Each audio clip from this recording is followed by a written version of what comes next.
So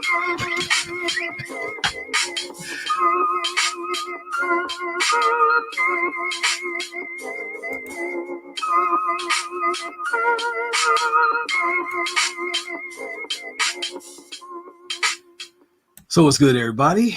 It's your man Ronin back with another live stream, and want to get the housekeeping things out the way. Welcome back to my spot. You know, out here I talk my shit, and of course, you already know, since I don't get Article 15, since I've been discharged, you can court-martial these nuts. So now, before I get into it, I want to say what's up to everybody in the chat right now. What's good, Jess J? What's going on, Leticia? Good to have you back. Bronze Dip, what's up? What's good with you? Much love to you. Hey, Toya, how you doing? My brother Sheep stay asleep. I know we're gonna sit there and cook today, but stand by. We're gonna start showing out. And Brandy, welcome to the channel. Much love to you. What's up, Hannibal? You're gonna get your chance to chime in. Much love to Toya's son. My man Lara, what's good, man? Now, while everyone's piling in, this is what's going to happen. The rules of engagement, and shout out to my fellow co-worker, former co-worker, Kiara, Kiara J. Blige, better known as. And housekeeping is simple. Number one, if there are any trolls, all my mods I put on there, you can either use them as camera fodder or you can snipe them right on site. There's free reign there. However, if I ask you to hold that motherfucker there, expect a pillaging to come, and it'll be a whole group effort. Number two, we get out here, we try to keep things, a code of conduct out here, address each other as adults. None of these emotional outbursts where guys are running out here with a whole bunch of testosterone or need a new run around with a soggy pad. And none of these chicken heads out here clucking. Look, if it gets to the point where you embarrass yourself in this space, you give yourself enough rope to redeem yourself or hang yourself. Now, you want to play by the rules? Cool. If not, you'll be played with, and your ego will be used as toilet paper. So now with this conversation today, we're going to be talking about masculine cosplay. The comic. You already see the rest of the thing, and it's going to be a problem.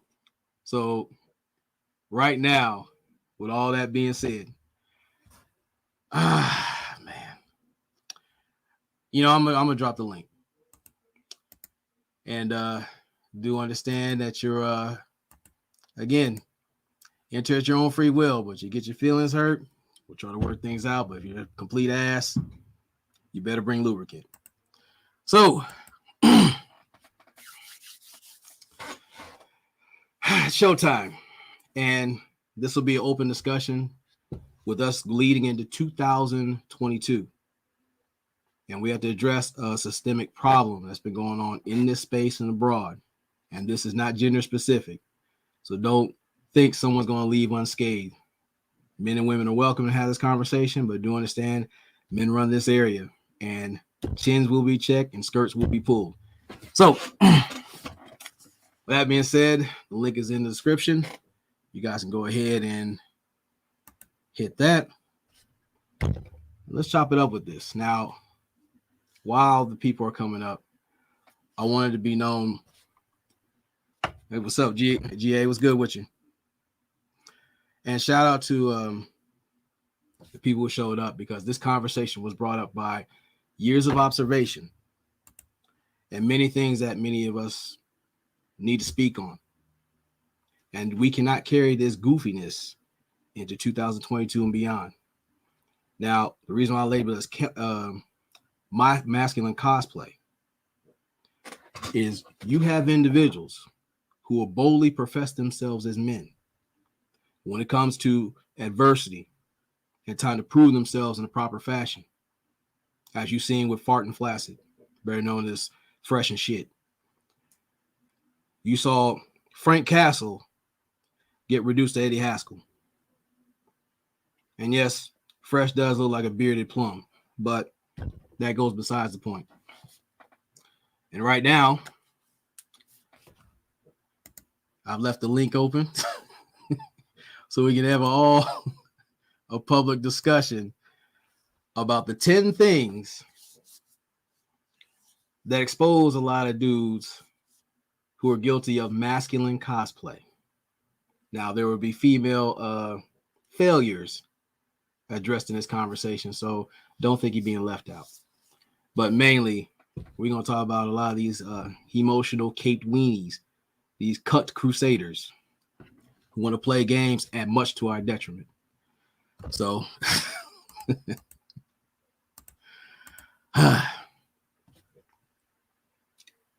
one second.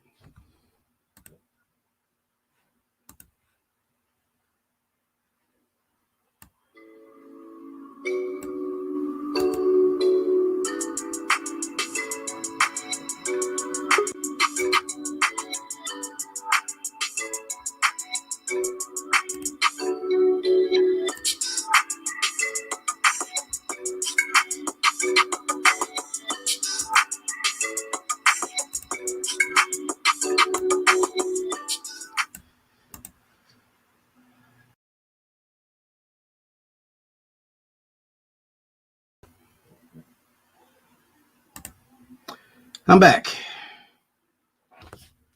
And the first one to step up needs no introduction. I'm going to give it anyway. He is the poor righteous teacher with a conscience. Lowercase poor. But this is my brother at arms. He's a solid dude, 5150 veteran. Salute to him. This is a guy, this is an upstanding guy. And seen him prove himself time and time again in real person, which meant we went outside, got to see what we're about. And this is a guy I salute, support, and appreciate for being who he is. This is my brother here. She stay sleep. Salute to you, man. What's good with you, man? Salute, bro. What's going on? Chilling. You know we out here do some shit. Yeah, man. Yeah, man. It's good to see you, bro. Good to see you on live. You know, shout out to the chat, of course. Oh, yeah. You know, and can't wait to get into this, bro, because man. Yeah. Well, we're gonna talk about it. Now we got here another brother out here, a solid ass dude who's been around for a good minute. Salute to you, my man Lero. What's good with you, man? It's good, Lauro. Turn your mic up. Oh yes, and everybody in the chat want to wish my brother Sheep here a happy belated birthday. Appreciate that, my brother. Appreciate that, man. You 32 now? Nah, 36, man. 36. Oh yeah, that's what's up. And ladies, you're welcome to come through, try to add some balance to the conversation, but you see how we get down. Now, fellas, we gonna do this. Let's get started with the 10th reason why we got guys guilty of masculine cosplay. Now, I'm gonna put this out there, and I'm gonna let you guys take a stab at it when you see it. And feel free to participate in the chat. Number 10. Tragic costume designs and branding. Go ahead and take a stab at it, Sheep. Oh, man.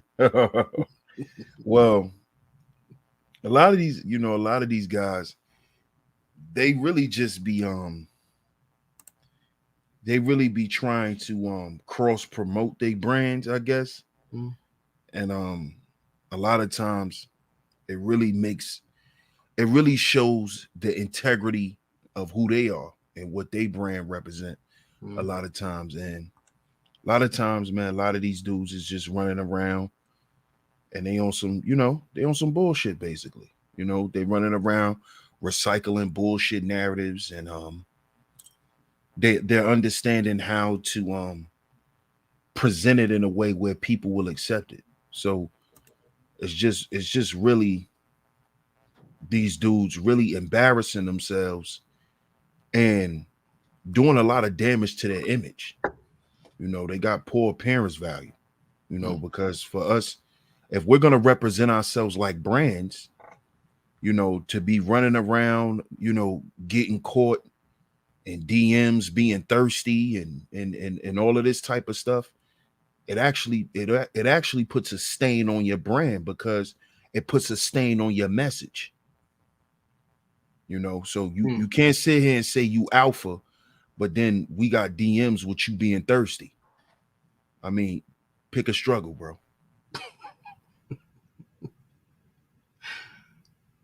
And if Lero isn't ready yet, this is what I'll say about the tragic costumes and designs. Let's start with the costume. You know, it's a lot of individuals who claim themselves as respective pills, cliques, and whatnot. What you're seeing is a bunch of jelly beans, gummy bears, and tender dicks. And when it comes to the branding, you notice, like when you see Batman, you notice you look at that symbol in the sky, people know what's up. There's gonna be problems. But when these guys show their little lantern up there, they see a dead dick hanging in the clouds. It gets a very an off-putting response from the people in the public. Like where you got guys with Fresh and Fit who have these bullshit courses. And then when you seen them get slapped in the studio, when you seen Brittany Renner tear him a new one, it never adds up. You know what, Ronin? Check this out. All right. For me, I had to personally look at it as, you know, okay, fine. Everybody is not here to like rescue the next man, right? So let's just say like the space is like full of YouTubers, right? That find a lane. So therefore there might be certain fellowship, you know, per se, right? But trying to look at it as like YouTubers and like branding or whatnot, right? I mean, the thing is, like you mentioned, like Fresh and Fit, right? I mean, they just regular, just geeky guys, right? I mean, they claim the fame was, you know, YouTube. They're YouTubers. They got on.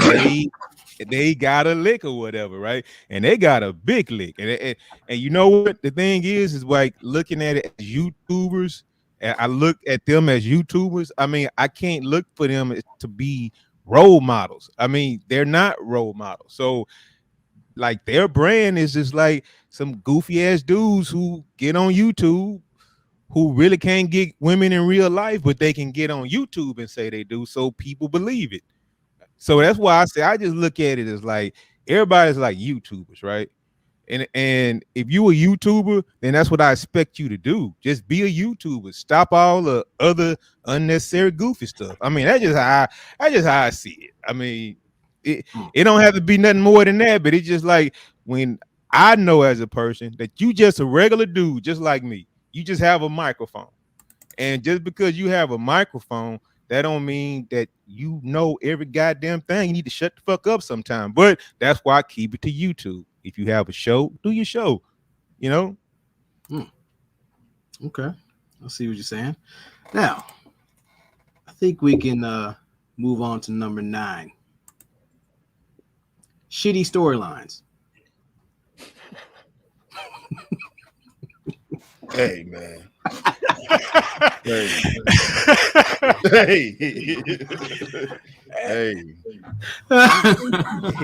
Herein lies the problem. You know, because a lot of these guys, you know, they are just YouTubers. They're entertainers, and they're here for that reason. But you also are a influencer.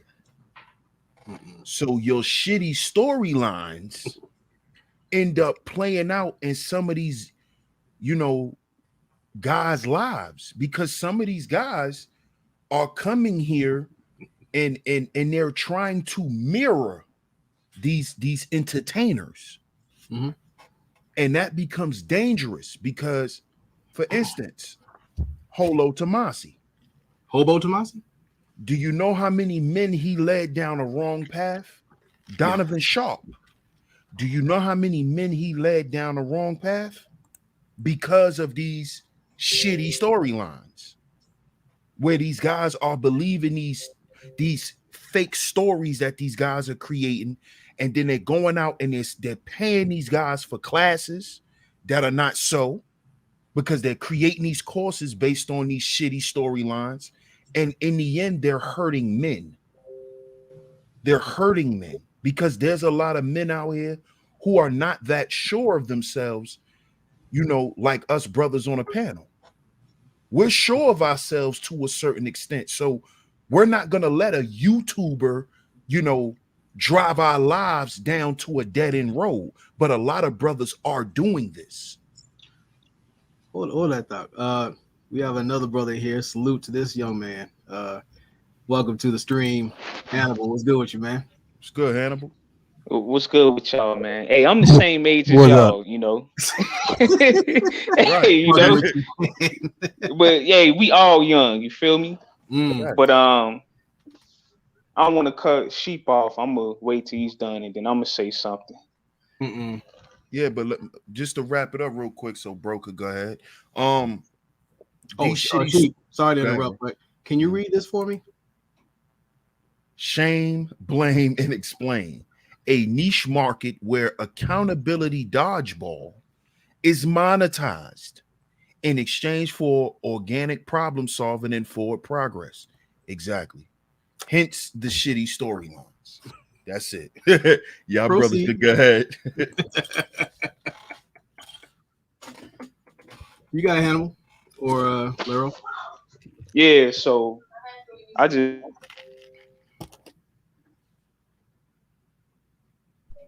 You good? yeah, but I'm here. You hear me? Yeah, I hear you. Yeah. Man, I'm just glad y'all speaking on the whole, you know, image thing and these you know, these characters, man. For the life of me, I just don't understand Rolo Tomasi and people following him, especially Arcana men. You feel me? Mm-hmm. Like this dude, he has a ponytail with glasses, and he just looked like the dude that we'll give a swirly. So I'm just trying to figure out why our men is even listening to this dude. That part, it boggles my mind right there. Go ahead, Lero. Man, you know what? I think you got to keep it sometimes between entertainment and like real life situations. Now, I know a lot of people we can like substitute actual therapy for YouTube. I mean, you might think it's free, or you might think this is family. You might just want to get some things off your chest, but this is not, you know, a place for that. And if you come here for that, then you can fall up under, you know, finding an idol or something. You looking for a message, but you worried about the person. So that means you will just pretty much do whatever this person says, right? Mm-hmm. And it could be like, I could sit up here and I can have a whole show about how you should act with your woman. Get off my show, go lay up in the bed with my woman, and my woman talk to me like I ain't shit. Now, I'm pretty sure somewhere along the line that's happened before. But you finna take your stupid ass that listen to him and talk shit to your woman, but you don't, you know, you don't take that advice from people. You got to live your own life. You can't do that. So I don't have any sympathy for somebody who comes to YouTube as a grown man and, you know, follows another grown man. You know, you could take some pointers or tips, but doing what somebody says without knowledge or proof that that person is actually doing that and it's actually working out for them, man, that's a sad path to roll down. And I know it's a lot of people that's doing it, but shit ain't nothing we can do about it. You can't silence the YouTubers, and you can't stop a jackass and a fool from being a fool. So I mean, what can you do about it? Well, this is we're solution oriented. This is what I'm suggesting as far as to fix your shitty storyline. Learn how to develop the character in that chapter, each chapter. Like again, you got people who show you advice or examples, but you got to add bass to your voice, how you move, how you think, how you deal with adversity for yourself. With all these people clinging to certain talking points and all that, what do you say? What have you learned? Are you still stuck in that loop of um, playing accountability dodgeball, pointing the finger at everybody else when you gave them the stage to show their ass? When you gonna give them the Sandman hook? When you gonna check yourself or the bitch within yourself? And number two, you might want to exercise this. Can you explain that, Sheep? Oh, a man's vetting process, a man's time, toll, trouble, and threat. Mm. This how a man should vet. Is how a man should vet not only his woman, but any situation or any form of relationship that he's in. Absolutely. Yeah, I like Oh, he'll be back there. solution based. Mhm. You know, it's too many men on the internet. Speaking of black men, we worrying about the wrong things Yeah. in life. Like seriously, like people may disagree with me when I say this, but for us to sit, well, not us, but for black men to get on YouTube to talk about hypergamy and just to worry about it, like it's pointless. Mhm. And I say this because the same thing that women do, you'll do the same thing too. If you find a better woman that looks better than her, smell better than her, et cetera, et cetera. So why is you worrying about why she left you? That's not your problem. But you gonna worry about it because it happened to you. Yeah. That's what you worry about it because it happened to you. If it wasn't happening to you, you wouldn't be worried about it, right? But that's just Right. how people are, man. When it's happening to me, hell yeah, I care. When it's happening to somebody else, I really don't give a damn. But that chart you had up, Ronin, here's the thing though, man. Just like Mike Tyson say, everybody got a plan until they get hit, right? Look, check this out. You can throw those charts up all day, right? How to vet a woman, this, that, or whatever. Is she pretty enough? Is she fine enough? Is she smell good enough? Man, for most guys, that chart going right out the window, bro. Like, real talk. It's going out the window. We we can offer some solutions, but the thing is, when that woman show up, bro, I mean, some guys will just take all those flaws and all. If you know, and that's a bad proposition to fall under sometimes. But for the most part, I think, man, with relationships in life, man, I think those charts, I think they work. But once you in the game, I mean, sometimes it's like, man, they go right out the window, bro. You forget everything you know for the right woman, man. So since we're here as fellas, like, can someone help me explain why this is so important? It is. It's because at the end of the day, this is how men begin to get the things that they want out of life. The things that brothers get on here and say that they want and need and things like that. You have to develop it. You have to develop it. And this is why, you always hear say it's a process. You have to develop that. You have to develop a system. You have to develop your own system as a man. Or if you don't know how to do that, get around men who have a system and adopt theirs if it works for you. You see? So at the end of the day, that is how men begin to develop and get the things that they want in relationships and out of life. Because relationships is not just you relating to a woman. Relationships is you relating to life. A relationship is exactly what it says. It's the art of relating. Yeah. So you got to know how to relate to your brother, just like you got to know how to relate to a woman. You got to know how to relate to the environment. Yeah. So if brothers I think that'll help brothers understand, who they are and their place in life as men, as being men, what men are supposed to be doing. And as far as, brothers you know, feeling some type of way when certain shit happened to them, you know, like my father used to say, you know, and peace be upon him, used to always say, well, who the fuck are you? What makes you so special that you can't get your heart broke, nigga? Just like it could happen to any other man, it's gonna happen to you. Who the fuck are you? And a lot of guys, that's my point too. right? You know, Like you, who are you for something in life to exclude you? And then when it happens to you, who the hell do you think you are for it not to hurt you? I'm glad you brought that up because I need you guys to like look at this. Like you guys aren't familiar with this one, but how important is this to you as a man to help you clear up your shitty storylines? Anybody can take a stab at it.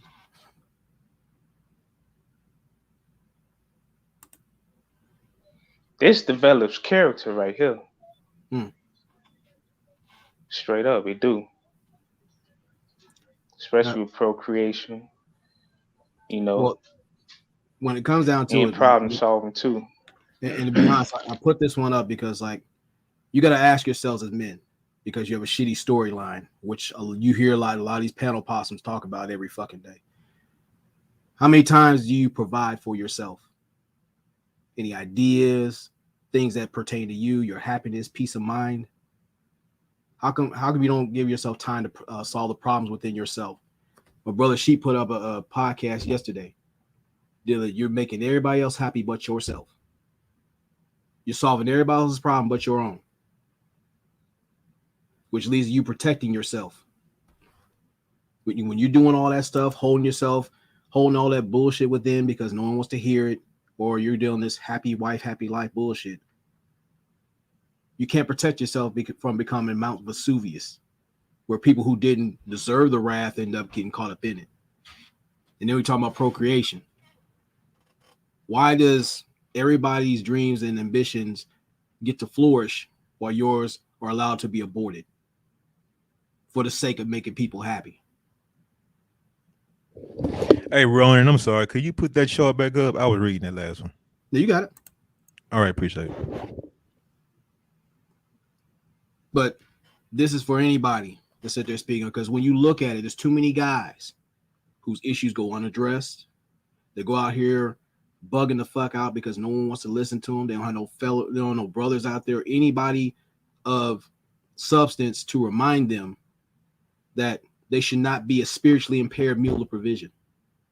All you hear everywhere is you're supposed to protect and provide. Damn with procreation and problem solving for yourself.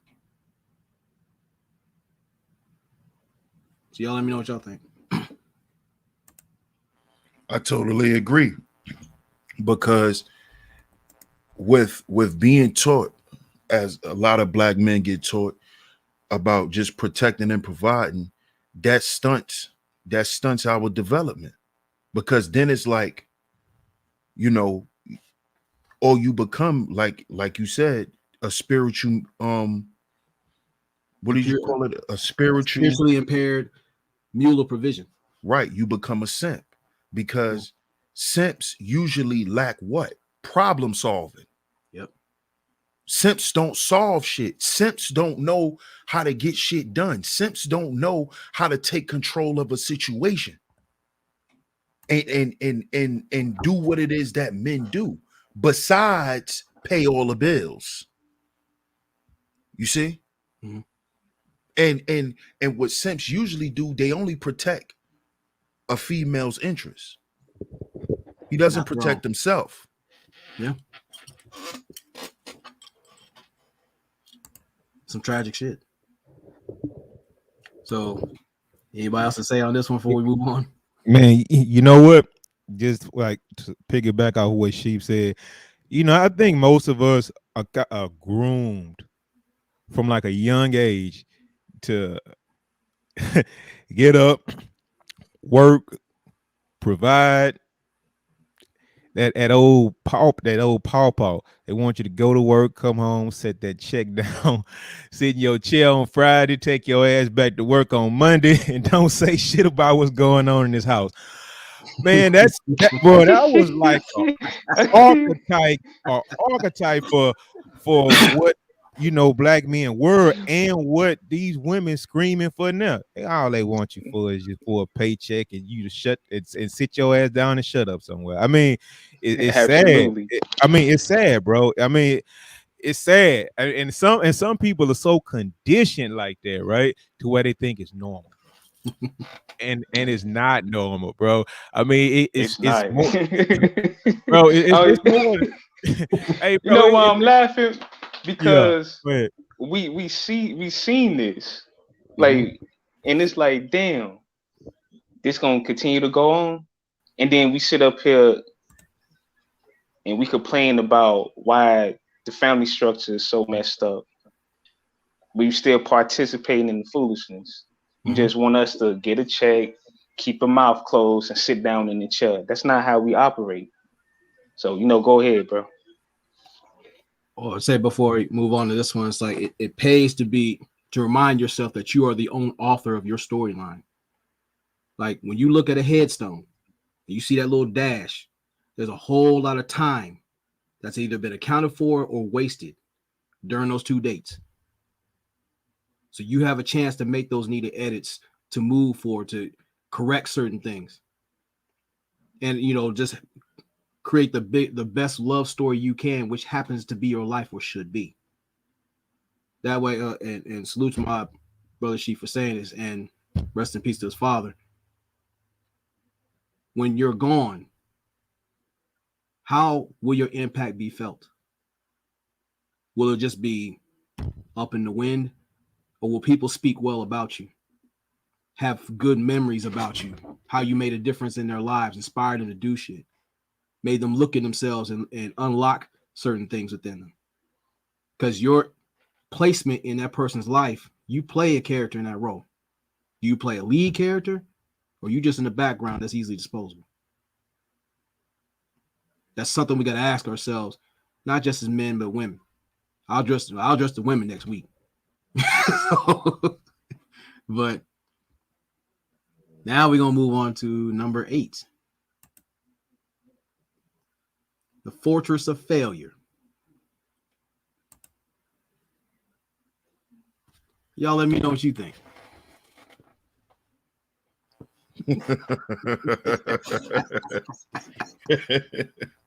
I mean, man, listen.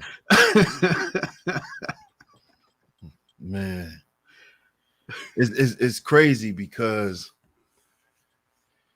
it's sad that I'm gonna say this, but a lot of these, that's why there's an influx of 304s now. Mm-hmm. Because that's how they look at a lot of men. They look at us as a fortress of failure. Like all you good for is, you gonna want to slice of this ass. You know what I'm saying? Like, this is like, if you just listen to how degenerate they make men look, or try to make us sound like we are. When you listen to a Brittany Renner, when you listen to these chicks, that's how they look at us that way. And it's because of the simping, man. I just spoke about this, and shout out to you, bro. And I shouted you out in the video because you mentioned this a while ago. Brothers, are you a strobe light or are you a lighthouse? This goes back to provision with the 4 P's, because provision is not you providing tangible things, but intangible things, which is your ideas, the future that you have for your family, your foresight. A lot of men are not developing that. They're not into that. See, when you get caught up in the mundane world of going to work, putting a check on the table, like what Laura was just talking about, when you get caught up in that, you become a strobe light because you don't have a purpose. Outside of the house, you have no purpose because everything you do is for you to come home and to make sure everything at home is maintained. But what about after that? What about your legacy? What about what you doing out in the world that's going to impact your family? What about those things? That's what men do too. But when you get caught up in that, you become that fortress of failure, because over time the woman just look at you as, yeah, this nigga paying the bills, but let me go get this young nigga to come bend me over the couch before this old slew foot nigga come in the door. And you don't want to be that nigga. But it's our job to make sure you don't become that old slew foot nigga, you know, that's dragging that dead diabetic foot through the door. Hey baby, you know, with the brown paper bag. Oh shit. With the burger grease at the bottom. You know, that's how they begin to look at us, because we lose our purpose. We forget that we provide through our foresight, through our purpose. That's what keeps a woman attracted to you. That's what keep a woman like, damn, yeah, the older my nigga get, he gets better. Yeah. Because you just not the nigga, you not just Ralph Cramden. This nigga. You feel me? You not him. You not him. You got a life, you got a purpose. And that'll keep a woman on her toes too. That'll keep her hair up. That'll keep her wanting to look, you know, keep herself looking nice. So she ain't looking like Ethel Louise when you ready to get some ass. Oh shit. But if you coming through, like Big Rufus, with the big white Fruit of the Loom drawers on, you can't expect her to come in the room with no board shorts, bro. This motherfucker right here. The tidy whities. Yeah, with the black church socks. With the burgundy church socks. Oh shit. Come on, brothers, we can't lose track of ourselves, is what I'm saying. Oh, man. We can't do it. We can't lose track of our purpose, man, because we in a relationship and we got a woman and all of that. Nah, we can't do that. Well, this is what I want to add before you guys go into it. The thing is, like, when I see the thing about the fortress of failure, is it goes into the whole thing about your dwelling. Not just where you're at, where you live and lay your head. We're talking about here and here. And a lot of times we let a lot of bullshit dwell here and in here. And it expresses itself out in how we carry ourselves in life. Sometimes just with us being spiritually impaired mules of provision. If you look around your house, laundry all over the place. You got the Dr. Umar Shway all over the place. You got a bunch of fast food sitting around your house. Who you dwell with, a lot of bums sitting on the street light. And they always say that adage, if you're surrounded by 5 bums, you're going to be the 6th one. But again, it's like we don't take pride in who we are as men. If you can't even dwell within the company of yourself, it's going to express yourself in the people you hang with, sometimes the women you lay with, the things you're into, all kind of things. That all affects your dwelling.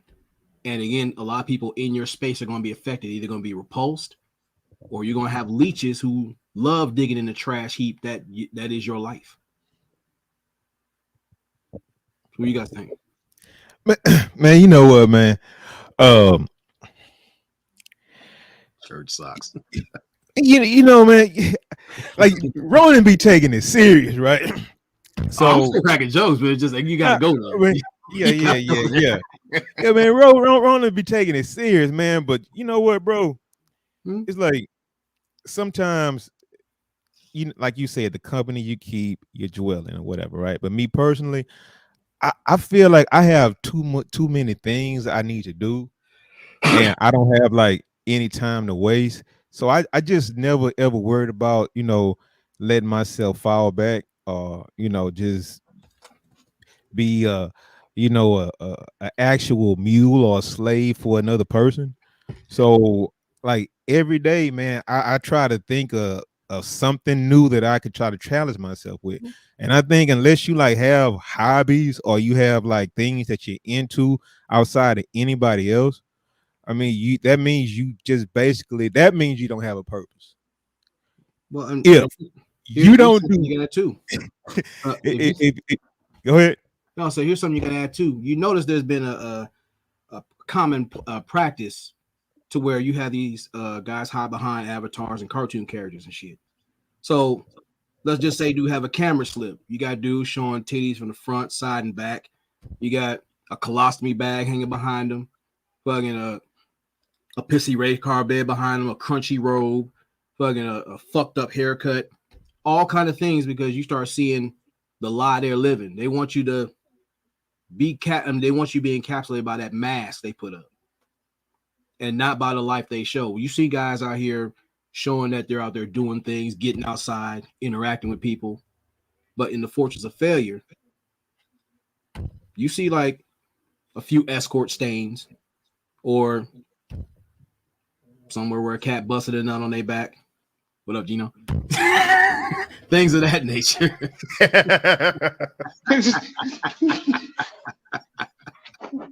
So y'all go ahead.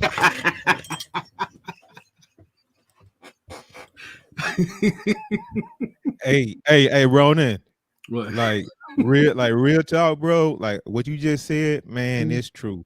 Like I've been like personally like in a couple of rooms or whatnot, right?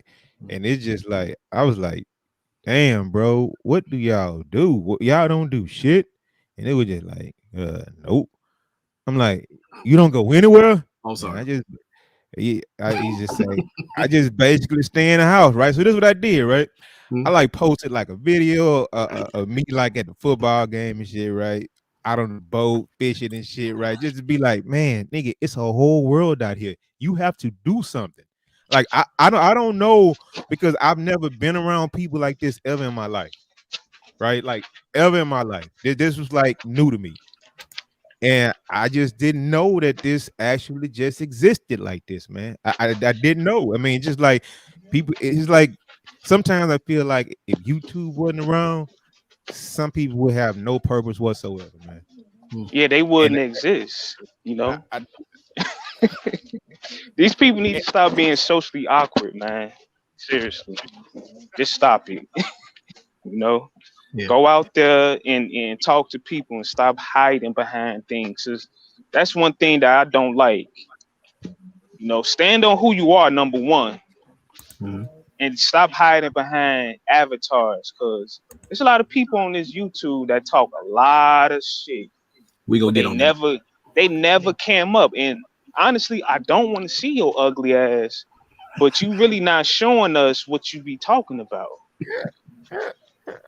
You know, you don't be showing us nothing. You just keep on getting on live streams and talking your shit, talking about how much money you getting and all of this. Like, bro, we don't care. Hey, Hannibal, check this out, right? So, check this out. So, you got like a lot of content creators, right? And all they do is talk about a woman this, a woman that, a woman this, a woman that, a woman this, a woman that, right? So this is what I heard, right? What's gonna happen when people in your audience start looking at you like, hey man, we've been around you for the last 3 years and we ain't heard of no woman being around you? When they turn around and have to answer that question, right? That means everything they've been saying for the last few years is complete bullshit. Yeah, like we don't want to see. I'm gonna say this. I'm really not interested in seeing your ugly face or your woman, but I'm just saying, like, it's not adding up with a lot of you all. You claiming you making all this money, but I'm saying, like, where's the lifestyle to go behind it? Because that's what you really promoting when you keep every live stream is, I'm getting this money and I'm making this and I'm making that, but you're not showing us what you're doing. Well, Hannibal, I'm glad you did that as an interesting segue. And viewer discretion may be advised from here on out. Number 7.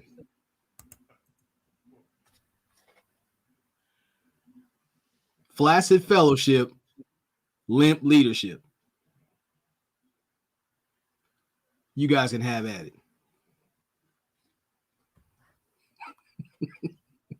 Well, speaking of Flaccid, we talk about Myron. Okay. Okay. Isn't there a picture floating around of him kissing a man? A few. So No. Oh, yeah. and by the way, and there's another picture where a dude is on top of him and there's another nigga in the bed next to him. So so when we talking about Flaccid and limp leadership, that's going around in this, around these parts heavy nowadays, like. Man, hey, they used to say, well, they still say it, but I don't follow behind it. They say never judge a book by its cover. Shit. But me, I always judge a book by its cover, and I haven't been proven wrong. So I'm gonna keep doing that. First time I seen them two goofies, I said, nah, this not it. This is not it right here. Oh, before you go on, Hannibal, ladies, don't get scared now. You're feel free to talk and say your shit. It's a safe space. Go ahead, man. Yeah, man. These dudes, you can't talk about the 304s, but you invite them on your show. I don't see the purpose. I just don't see the purpose, man. Like, what they about. You can't, number one, you cannot expose a 304. It's impossible. A 304 is a 304. It's just that simple, So I don't see the purpose why these dudes will invite a Brittany Renner. Well, they not inviting her. They really paying her to be on this show. And then still talk bad about it behind her back and in front of her face. It's just a waste of time, man. Hey, look, here's a killer part about that, though, right? Mhm. It's like she has been, kind of like around all types of guys, right? All types of guys. Yeah. We all heard the names, right?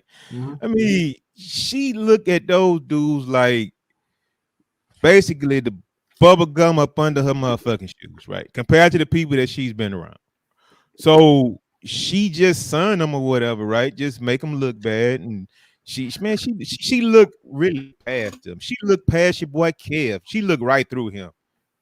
Talk to him like he wasn't nothing, man. That's that flimsy, flaccid leadership or whatever, right? Right. I mean, dog, the dude at the top wears a purse, bro. Well, I said there's two things. Like, back to the last thing about the Fortress of Failure. This is like this is a homework assignment, though. I mean, that's your limp leadership, though, man. I'm gonna get to that, but the Fortress of Failure. In the morning, or even right now, I want you to take a look at your surroundings in your house. If you need to take time to do some spring cleaning, not just in your house, but who was laying in your bed, certain habits, certain people in your life. You got a lot of clutter that many of us cling to. Once you clean house and clean your table and stop using it as a laundry basket, you'll start being able to being that dude you need to be. Slowly but surely, you start feeling a lot better. You don't have that clutter, that weight on you, because that is a reflection of how you feel about yourself.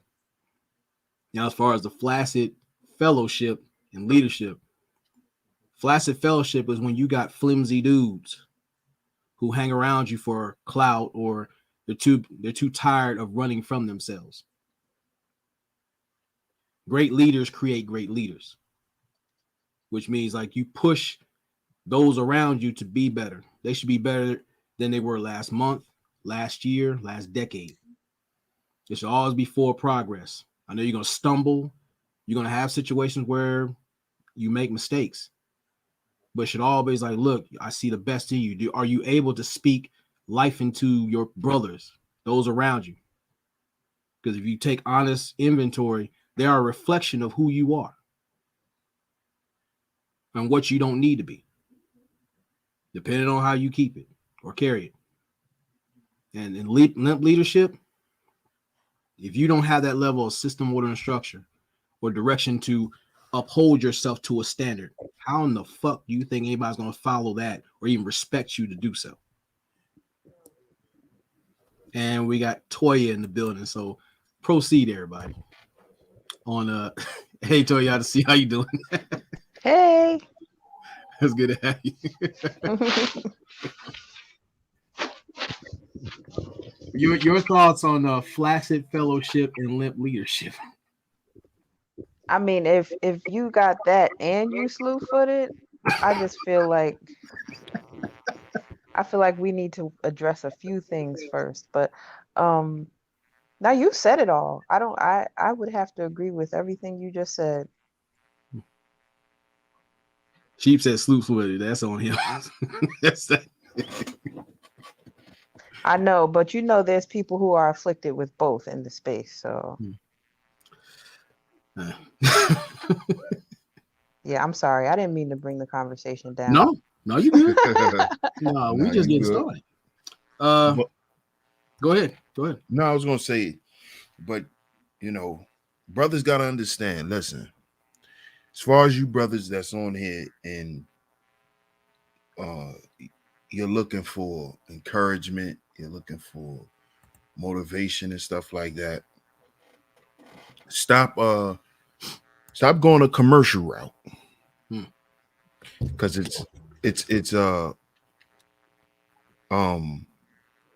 I'll say the fast food of personal development.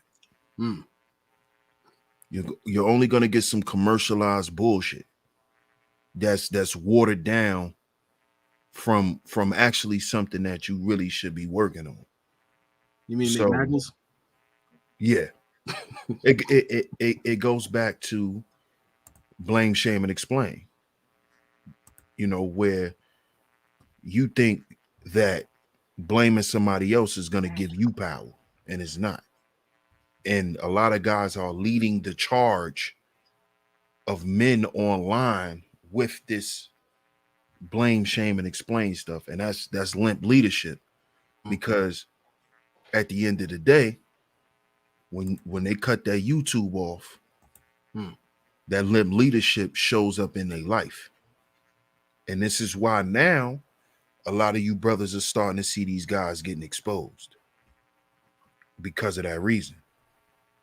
In real life, it's limp leadership. But on here, it's something different. So be careful, brothers. And as far as the Flaccid Fellowship, everything except that top right corner is all bullshit. It's a reflection of who you are, where you are, and the choices you choose to allow to maintain your life.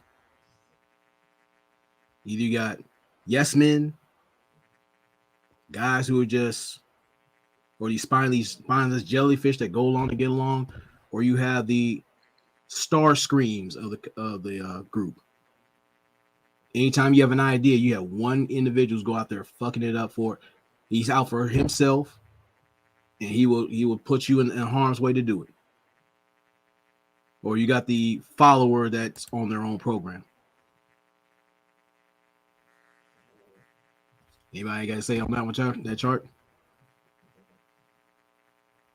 Well, that's a perfect breakdown, because a lot of brothers need to know where they fall at, especially around other men. What type of friend are you? Are you the kind of friend that just go along to get along? Are you a sheep? Are you a person that just agrees with everything because you want to be accepted? Or are you the self-starter? Are you the one that always bring ideas? Are you effective? Do you bring ideas? Do you actually not only bring ideas but live those ideas out? Are you an exemplary follower? Or are you just, the friend that always got something negative to say about everything? you know, it's always, you know, it's always dark for you. It's never, nothing's never just working for you, and it shouldn't work for nobody else.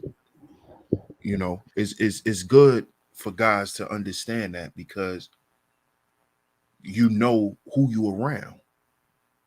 And when you know who you around, then you could begin to look at yourself and be like, well, you know, why do I have this dude around me? So it's perfect, because then you can also see if you're a limp leader or not, or if you're part of a flaccid fellowship. So that's very important. Well, guess we can move on to number 6. Meaningless monologues, dry ass dialogue. Oh, that's He tell hey, hold wait. I was taking to somebody, man. We Go ahead. man, dog, that man show used to be good in the morning, dog. He used to be cracking over at that motherfucker, man. That motherfucker boring in the motherfucker. God damn, bro. That motherfucker used to be popping in the morning, Monday through Friday. I'm gonna leave it at that, man. Shit. Anybody else? That shit boring as fuck now, dog. Like, god damn.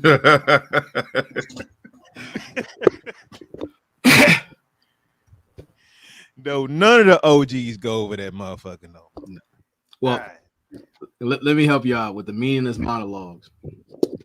You have individuals who have keyboard courage, talking about they're gonna do this, they gonna come see you, it's on site, but for some reason it's on the website, not in person.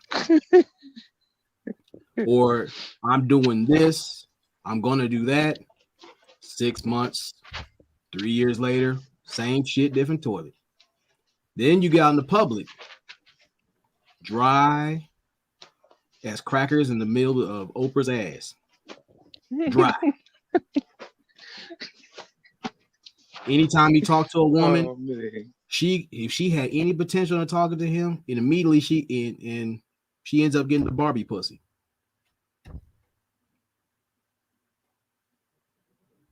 Toya? Oh. Yes, hi. Feel free to chime in. Well, this just reminds me of one of my favorite words in the English dictionary, bafflegab. What was that? Bafflegab. Who the hell's that? It's a word for meaningless speak. Meaningless. Bafflegab. Yeah, I can attest to having witnessed meaningless monologues and dry ass dialogue. And I will say that, you know, people feel like that's what they have to contribute, and people are willing to listen. They're going to continue to do that. Why would you be over there listening to that though? If it's meaningless and dry. I think that there is value in other people sometimes. And so you go where those people are. So you wanted to apply lotion to the conversation. Okay. I get it. Somewhat. But you know, there's always okay. You know what? At least she honest. God damn it, man. You know what? I'll pat you on the back for that. At least you honest. At least you were honest. Cause man, wow. Hey, I'm gonna jump out of it. At least you were honest. Go ahead, Toy. I'm shocked by that though. So my honesty, I am shocked like a motherfucker, bro. I thought we were having meaningful conversation over here. We are. So, but we have to get to the root of the infection in order to heal up. That's all. Isn't it? All right. But and I say with the dry ass dialogue, there are some people have to understand the difference between a nerd and a dork. Nerds, they're usually very intelligent, but sometimes they're socially awkward. They're not out there. They might dress square. You know, they have some quirky habits, you know, but again, it's like if you become evolved in understanding and accepting of yourself, you can make being a nerd cool. You think about there's women or dudes out here in cosplay. You got Beautifully Animated, you got Sunpie, and a myriad of others who there's pretty chicks out there. If you speak in their language, you guys end up playing strip Yu-Gi-Oh cards. I mean, if that's what y'all think, but that goes into knowing yourself, knowing your environment, learn how to talk to people in your own style. But Ronin, we already covered that these niggas don't go nowhere. We know. They hey, I'm just saying, man. First, you gotta find out what you like first. You gotta find out what you like. I mean, you go ahead, man.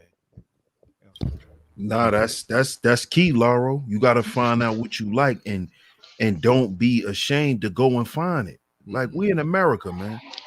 You know, stop trying to fit in. Yeah, exactly. A lot of brothers trying to fit in. They think that they have to when you don't. There's places where you can find people that like the things that you like all over this place, man. All over. You know, you don't gotta go overseas to find it. You just gotta find it. Like, one of my homeboys I used to hang out with. This how I knew a good place to look for certain type of women was like coffee shops and stuff. One night, me and my homies, we was chilling and we went out to a coffee shop in Manhattan. Yeah. They was sitting in there in Indian style, drinking coffee, reading books. I'm like, oh, I kind of like this though. You know? So a lot of brothers, man, y'all gotta stop being ashamed of who y'all are. This is why I said get off of, stop running toward the commercial stuff. Because the commercial stuff make you feel like you gotta fit in. Like, oh well, I'm not that kind of guy that alpha male strategies talk about. So, I'm not shit. No, nah, bro. Nah. You can be who you are, and there's people out here that you could find, that's into the same stuff. And just accept that, stop going for these meaningless monologues because they're not helping you. Yeah, bro. And you know what? And by the way, I will say this: if you're a dude who had no game at all, who scared to talk to girls or whatever, she just said so. Man, that bookstore, bro. Man, you don't have to have no game whatsoever, bro. All you gotta do is go in there and just be reading through a book. Some chick walk by. What are you reading? And spark up a conversation because women love to talk, bro. So she gonna be into that book, and there you go. You in the door. Now, what you do after that? I don't know what you gonna. I can't help you. But that bookstore, man, hey, bro, easiest spot ever, man. Easiest spot ever. But that not to say that's all what I got out of what you're saying was the bookstore, my friend. That just called me, bro. The thing was when it comes to meaningless monologues, a lot of unfortunately in this space it's been a theme of having self-defeating prophecy being spoken out here, saying what you can't do. These people out here are this, Pookie and Ray Ray's this and that. I'm a regimented lame. Again, words are spells, and if you don't speak life into yourself, you don't appreciate yourself, and you're surrounded by a bunch of dorks who entertain this self-defeating mindset, you can't complain about the environment that you created or you want to sustain, because you find, I always said, it's like never allow your comfort zone become your coffin. You don't have to have a jawline. You ain't got to be all this stuff. There's all kind of brothers who know themselves and have that level of confidence to where, regardless of their size or where they're from, they can do their damn thing. What stopped Notorious B.I.G. from smashing the top chicks out there? You run out of excuses. That meaningless dialogue, speaking that ill will to yourself, like I ain't this and I ain't that. When you're a shitty salesman like that, who's going to buy into who you're supposed to be or what you want them to be to you? Y'all tell me. Now, you're right, man. Confidence is key. And you do got to hang around other people that's confident too. And that will, boost your confidence level. Oh, yeah, I like to bring up fellow Scorpio and a charter member of None Mode. You know what, Ronin? Ronin, don't act like this on a good Sunday, okay? Stop being this person. Hey, how you doing? I see you good. How on about your you? yesterday. So what y'all talking about? We're talking about masculine cosplay. Okay. Individuals who proclaim to be a man, but what you're looking at is super dork.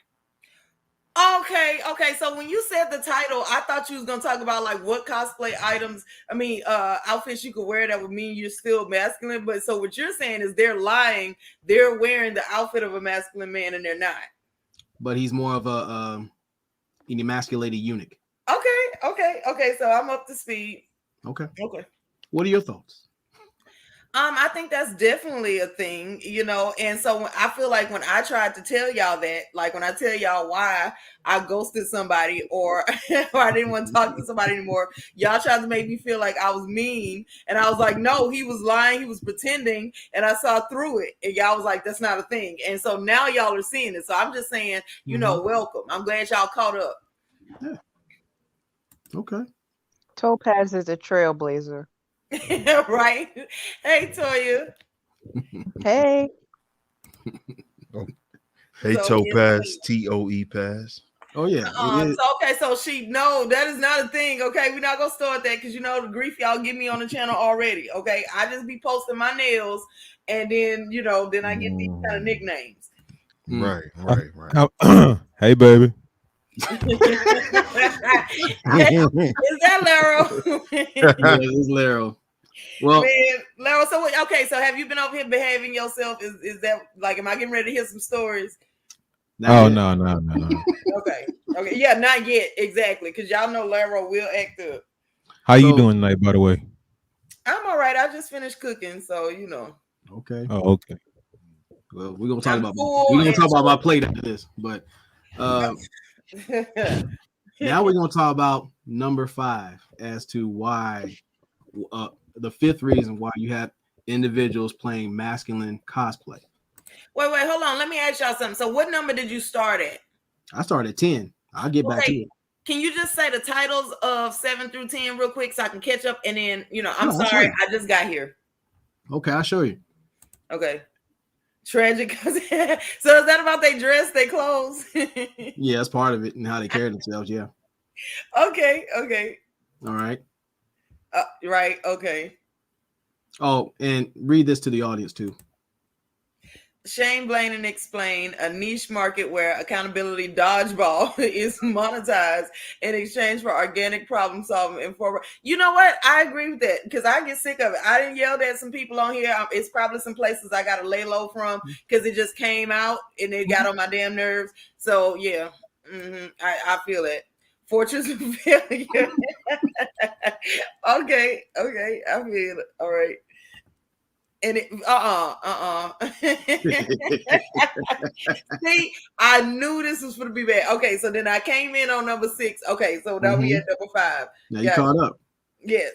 Now we're talking about magnets of misfortune. Yeah. You speak stuff into your life. You also, the view of like, if you have this narrative that you have bought into now, when you look at the world, it's going to color your view of it. And then you're going to do stuff that sets in other things in motion that cause more misfortune. So that's my view. So what do y'all think? Y'all have at it. I agree with that. Well, I agree with that too. I think just as much as people can be intentional, there's a difference between being intentional and putting conditions on what your success will look like or what it is that you want, right? Like there's a difference between those two things. And like Ronin was saying earlier, words cast spells and people have to be more careful about the words they use. Yep. Okay. Well, I mean, again, you guys hit the nail on the head. There are individuals in this space which we already talked about, incel income. It's like they give people money to make their life sterile, and they could be doing something constructive in their life, but they're funding people's lives. You have Hobo Tomasi, you have Flaccid, you have a lot of these goofballs out here or Donovan Sharp. They have a whole heap of dudes out here who monetize mediocrity. They'll tell a guy like, look, if you put a thumb up in your ass, you have enough base to talk to a chick, and niggas will subscribe to that. I don't know how it works, but I'm gonna trust it and try it. That's a fact. That's a fact. A lot of brothers don't understand that God made you a man, so you got to understand that when you speak things, it has authority with it. So you're gonna, if you sitting here, you know, digesting these shitty storylines, you begin to produce meaningless things in your life. You begin to draw a bunch of misfortune. You wondering why when you go out, you still can't get the results that you want with women. You wondering why, you still got a high trick tab, down at the local truck stop. You're wondering why these things are still happening. Is because you're becoming a magnet of misfortune due to what you're putting into your mind, what you're putting into your spirit. So if you just sitting around listening to fart and flimsy all day, you wondering why, you wondering why you out here talking to women like you fresh. Because that's what you putting in you. Garbage in, garbage out. Yeah. And other people can smell it too. Like, y'all ever had like when you start a friendship? Okay, so I'm going somewhere, I promise, right? So here's the thing. Y'all ever had a conversation with somebody and like, at first glance, they seem normal, but then 5 minutes into the conversation, you like, I want to be away from this person. What the hell? I just feel like this is just not where I'm supposed to be. Like, that you put out for air, people can pick up on that. We are interconnected beings and it comes from an energy. So what you're putting out there, if that's the mind state you're in, that's everybody's going to be able to pick up on that. And they may not know why they don't want to talk to you, because there's certain people that I just avoid for that reason. It's like, I can't really explain it, but every time I talk to this person, I just feel like I got to run, I just feel real, I don't know, trapped when I talk to this person. Hey, you know what? Check this out. Maybe y'all can help me, right? Okay. All right. Recently, I'm a free man. I'm out here in the world, right? Okay. So, holidays were just around, right? So this is like first time people getting really used to seeing me, rolling solo. Yeah. All right. So, Thanksgiving went by, Christmas, New Year's, right?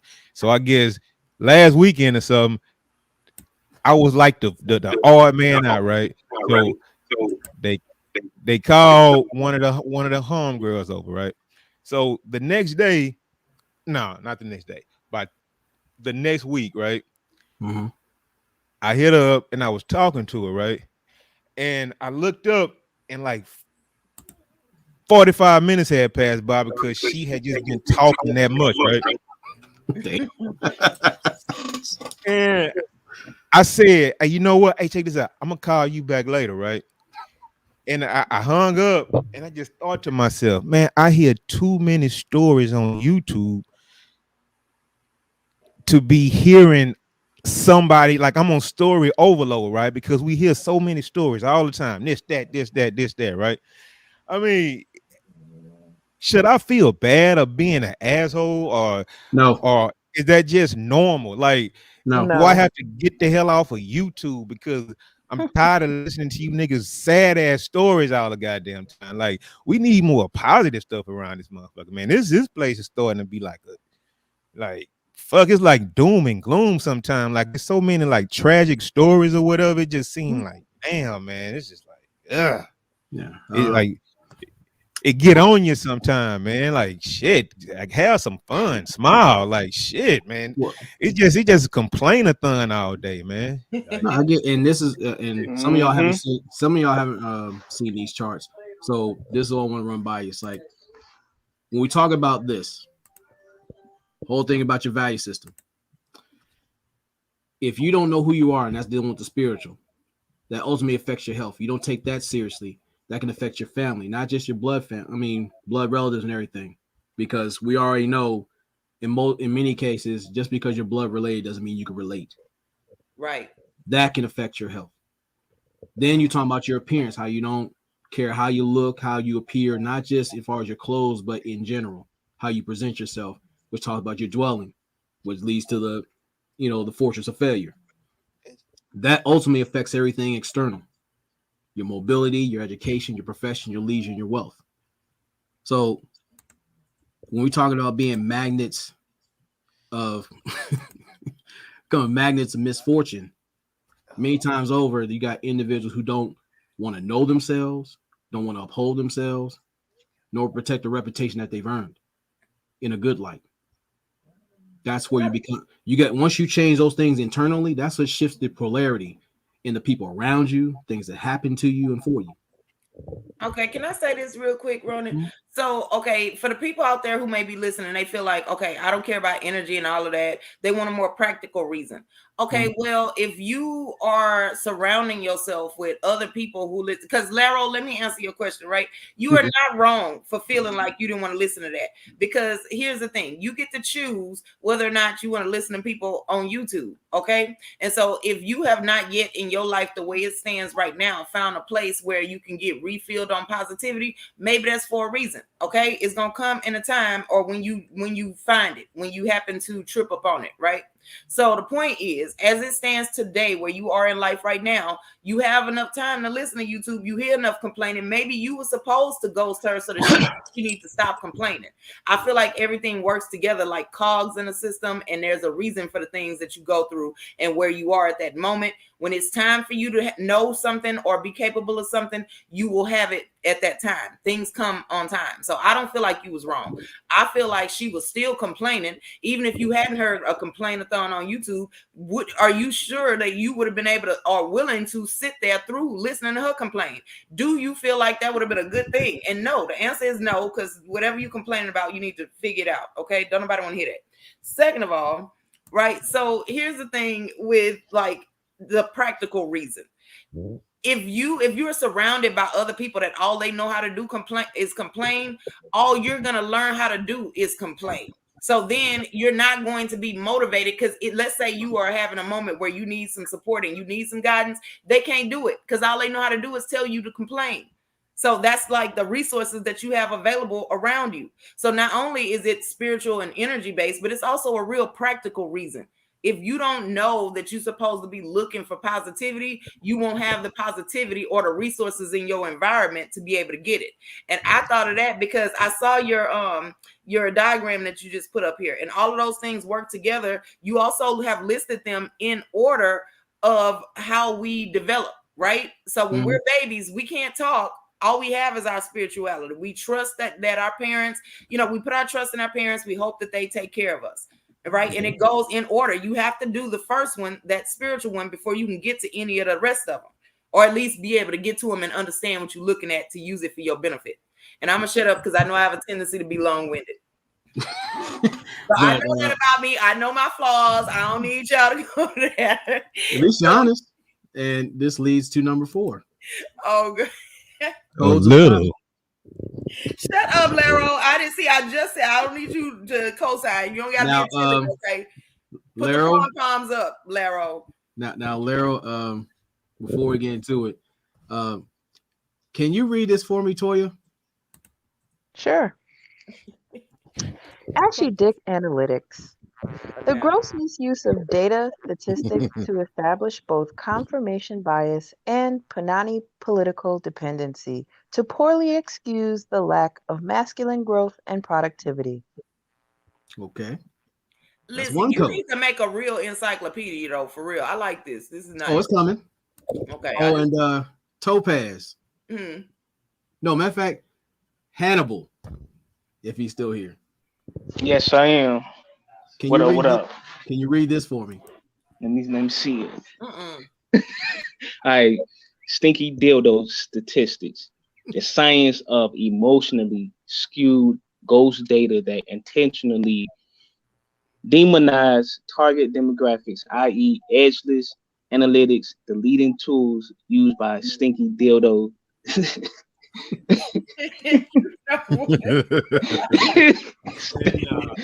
Man, yo, you wild, man. This I can't even finish it, man. Wow, man. Statistician.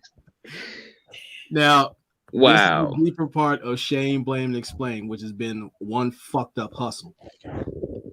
On the male side, you have individuals who use ashy dick analytics, and I call it that because they quote statistics, but they ignore the necessity of the statistics to become statistics.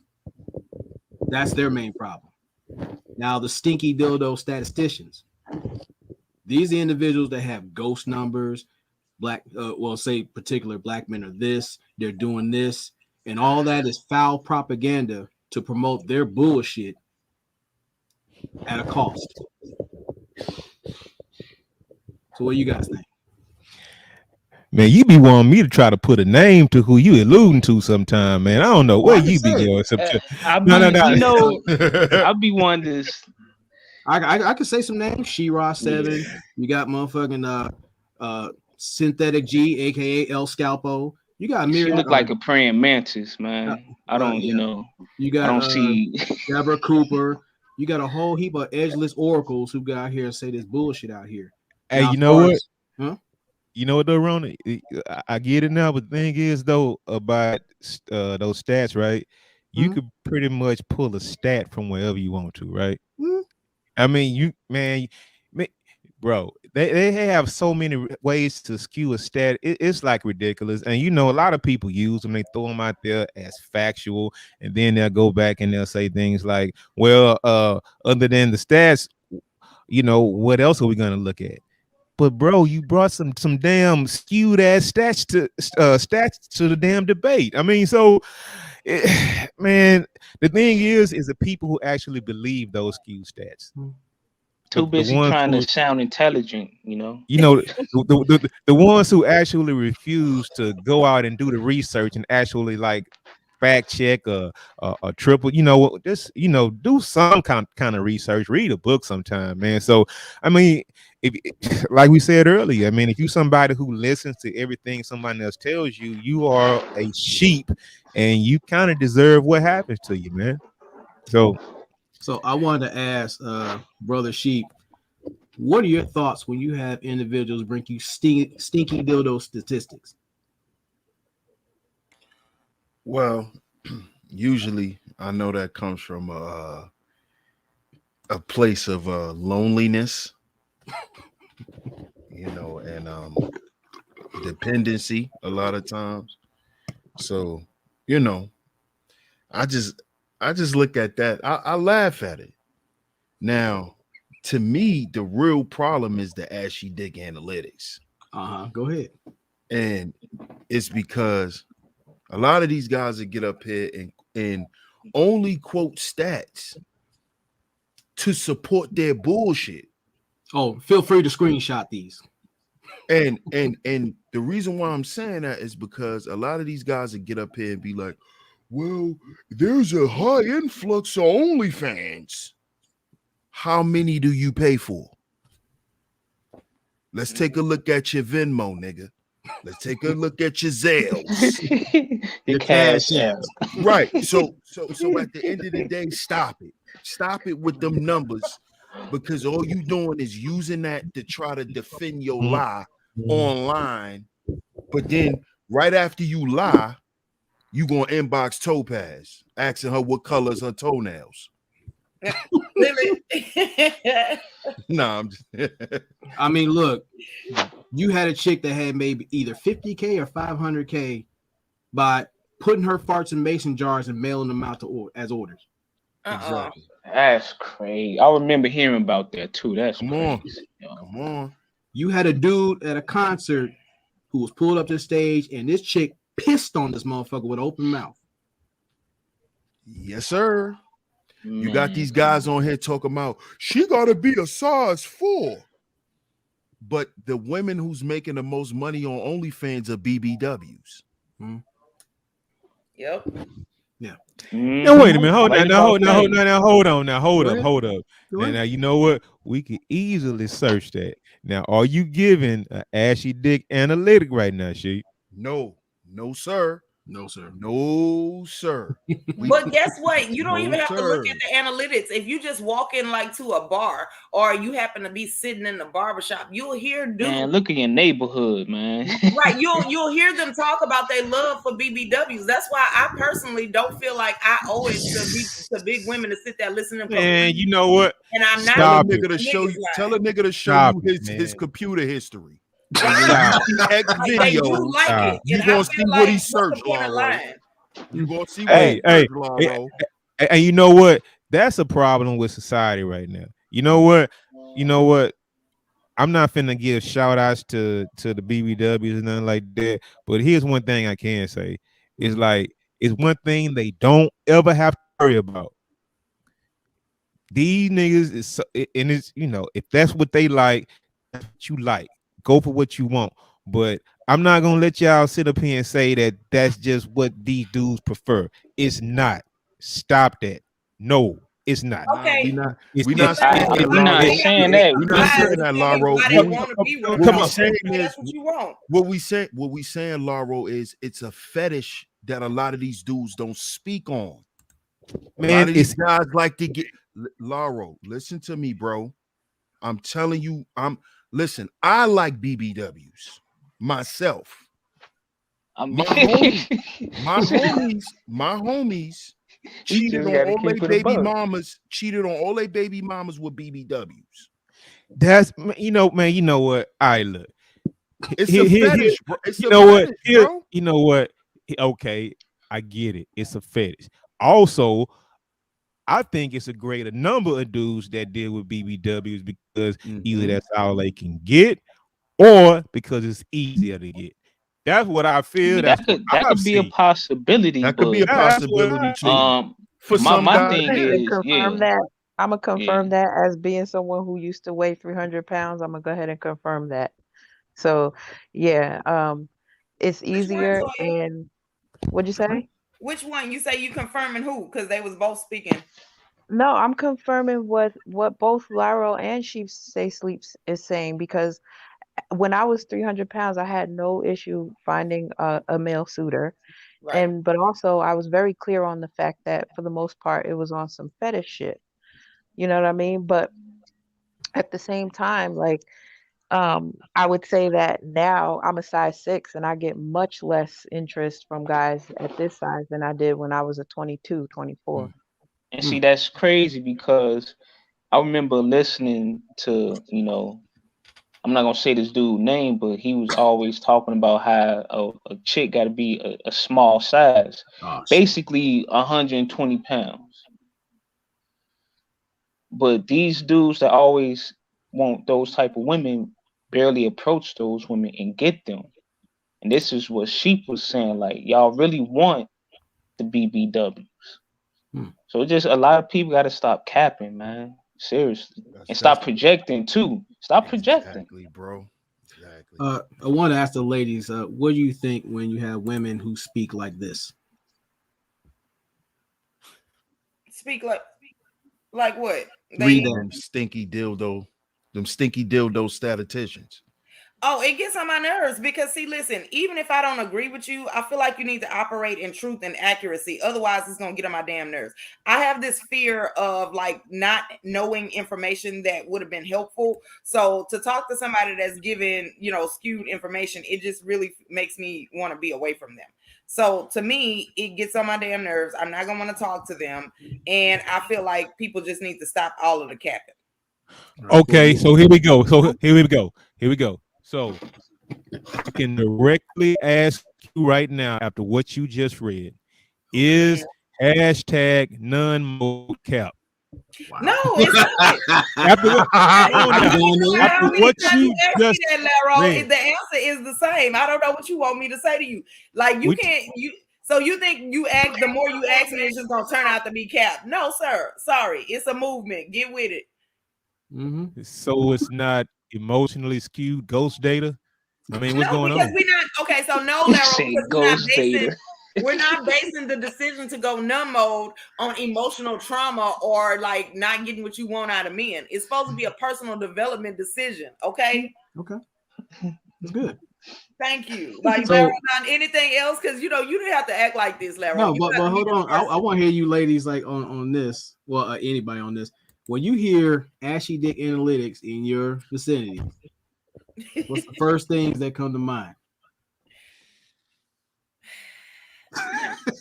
I can tell you right now, when I feel like I'm listening to Ashy Dick Analytics, is what triggers in me is irritation, because it's the same thing except for it's coming, like, I hear it mostly from men. I hear the other one from women, and I hear this one from men, and it sounds like a lot of excuses. Okay, the reality in the world, the way the world has always worked and the way nature supported the world to work, is that the men are going to be the ones that are responsible for a lot more stuff, because women have to take time off to give birth, to be pregnant, and all of that shit. So as much as women want to say that they can be in charge, they cannot, according to nature, until science finds a way to equal the playing field. Okay, so the way it stands today, it's not going to happen. So when men are not taking responsibility, if y'all don't like the way women act right now, you know what you could do? Not pay attention to the ones you don't like. Okay, I agree. Yeah, like stuff like that. I'm not saying it's your fault, but what I am saying is y'all hold the solution. If you understood just how much stuff women do for the attention of men, you would understand just how much in control and how much power you actually have. But the fact, when I hear men say, no, you can't control these women, I hear a man that has not recognized that all of the shit that these women are doing, if it wasn't a dude somewhere supporting it and saying it's okay and accepting it, she wouldn't do it. Mm-hmm. Well, let me ask you guys this, since we're going to number 3. What are your thoughts on this? Black men ambitions with what? Man. You know what? So like, That's I'm different sit from around what and Two do this, Times was Ronin. just I'm just talking curious. about. Pump and dump. Oh, you mean fornication without foresight, right? Yeah, I mean, like, listen, a lot of men will have, like you have here, blank man ambitions with Wiley E. Coyote execution. You will have these conditions for the type of woman that you want, right? She'll get in front of you, you'll get her in the bed, and you'll have no idea what to do with her. And then it's like, well, what's the point of having all of these conditions if you don't know what to do? Now what? Exactly. Hold on, wait, hold on, wait a minute, hold on, wait. Hey, Toy. No, I understand. I don't know why you went there, but I just sense it. You just gave it to some dude who just couldn't handle you in bed and didn't know what the hell he was doing. I mean, why did you go there immediately? We talking about blank man ambitions with Wile E. Coyote execution, and you went to a man being in the room with a woman and don't know what he doing. I mean, Toya, who you been with, man? I mean, come on now. No, I mean, I wasn't speaking of myself. And then Topaz co-signed too.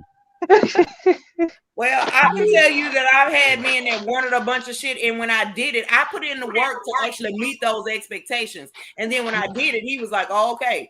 And then I'm like, okay, so what next? What was the point? So I just kind of feel like when you have those expectations that you need, that if it either you heard it from somebody and it sounded good and you using that to be able to say, hey, look, I was able to get it, or you actually have a use for it when you get it, and then you know what to do next with it.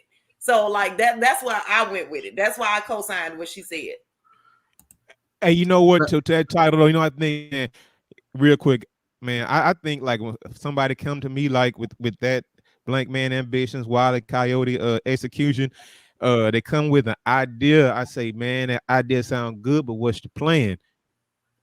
And a part, hey man, look, you gotta write down a plan. You can have all the ingenious ideas you want, but unless you have a plan on how you're gonna execute it, I don't even want to hear it. I mean, I'm glad you said that, because when it comes down to it, if you gotta walk it like you talking. Do you have a plan for yourself? Do you have a standard for yourself? If you do not, then how do you expect anything to move according to what you're talking about with a woman, with your boys, with a company, anything? And there's too many individuals who, I got these ideas, blah, blah, blah. But then when it comes to the execution, either procrastinate, they fan out, or they on some other bullshit where they're wasting your time and that of others. What do you think? I think because a lot of times dudes get caught up. A lot of dudes get caught up in the fantasy too. Yeah. You know, they get caught up in the fantasy of themselves instead of looking at the reality of themselves. Because reality is harsh, especially for us men. Yeah. Because we gotta deal with the shit that nobody else want to deal with or have to. You know, so at the end of the day, a lot of guys they create this fantasy world in their mind and they go and live there to try to escape the harsh reality. You know, and a lot of guys they get lofty, and this is why they don't execute. They don't execute the way they want to. And that's what I think usually happens. And why a lot of guys don't get the results that they look for in everything that they do, you know, because it's not like you're going to be 100% in everything, but you still got to have a level of execution. Because that's the only way as a man, people will depend on you. Yeah. People can't depend on you if you don't execute.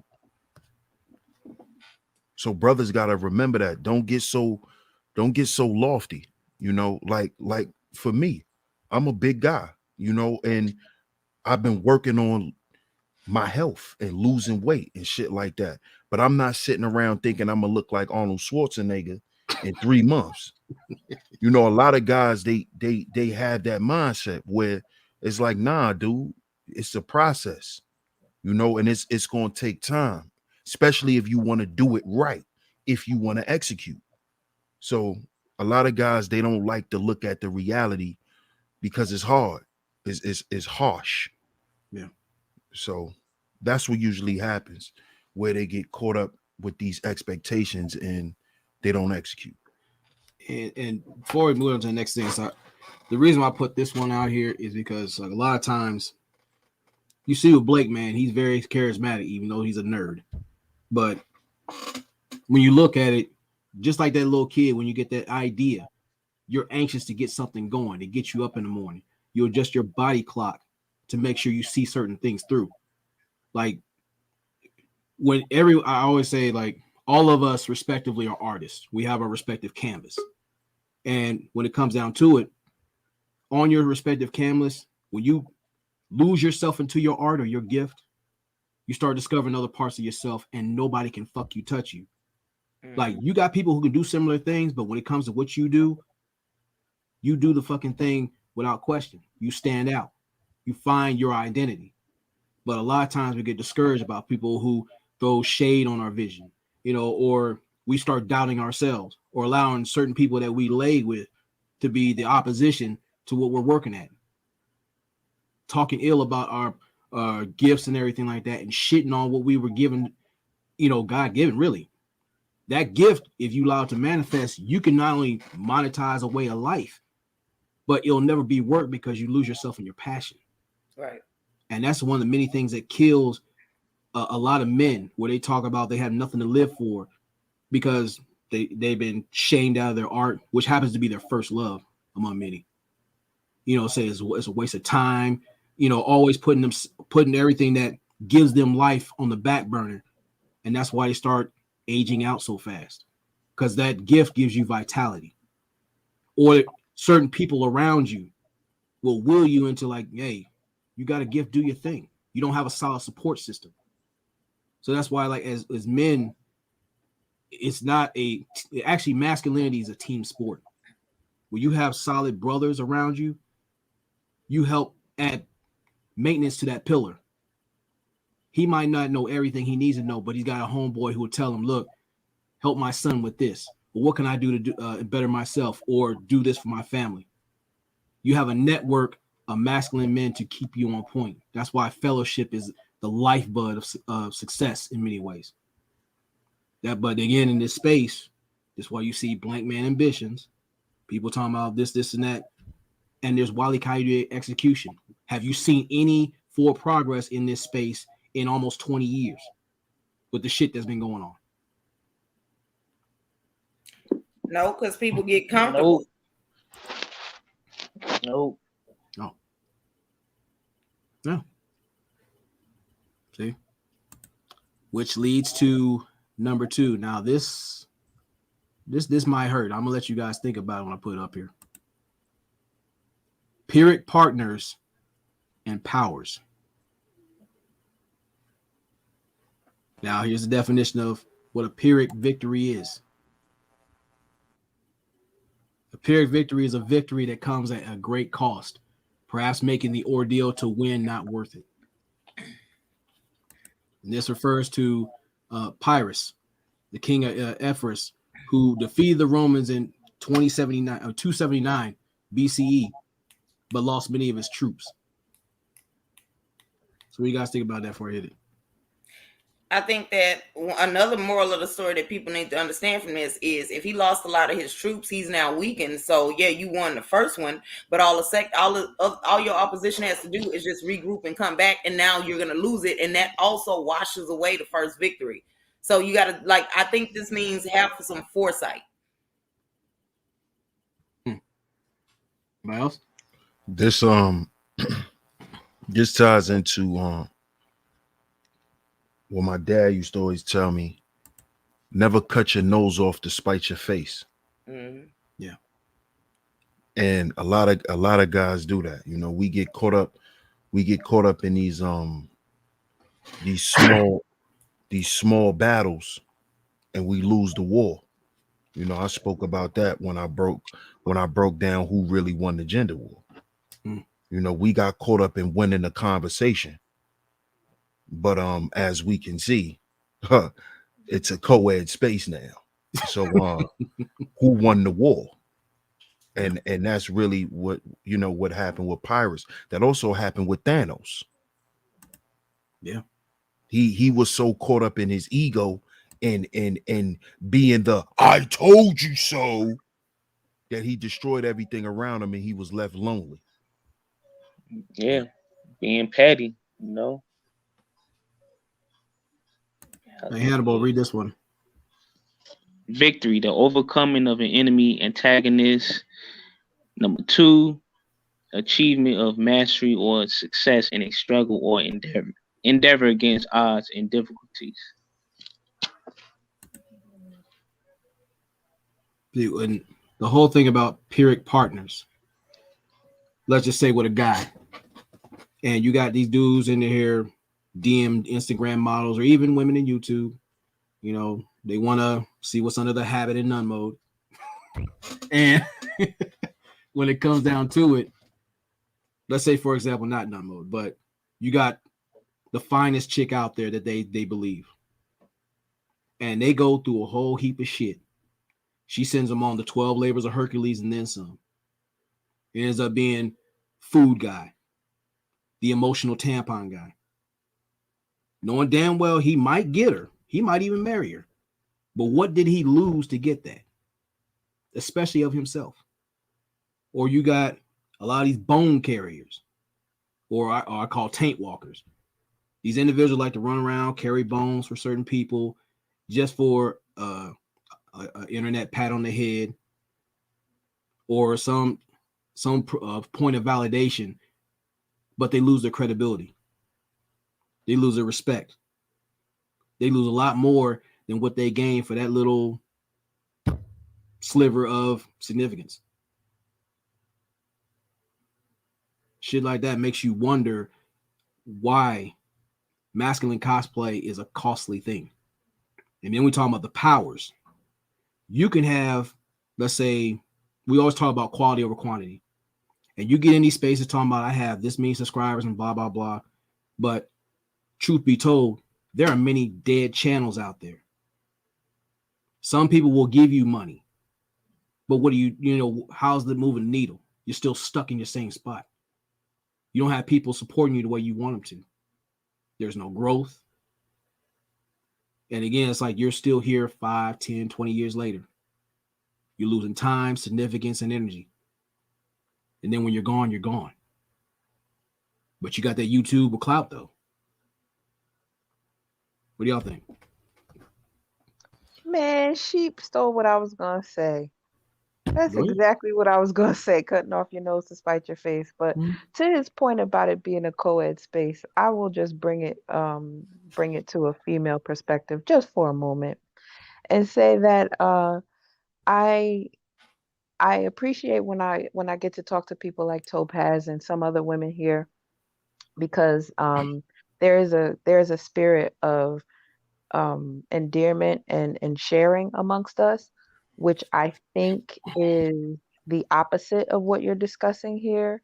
A lot of times, though, there are women who don't use the space for a constructive area and instead would rather be adversarial or competitive or combative. And so, I just appreciate. I'm sorry. Go ahead. Toya, I'm not in. Yeah. Hold on. Excuse me, Ronin. Toya, it's not Yeah. a co-ed space. Okay.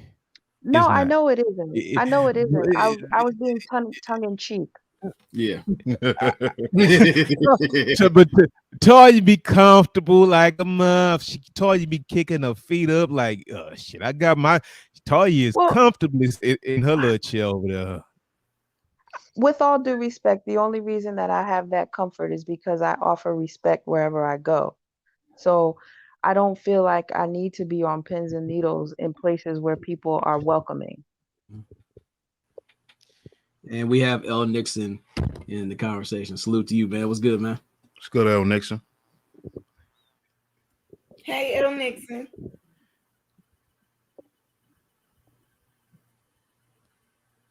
Take the mic out your bathrobe, dog.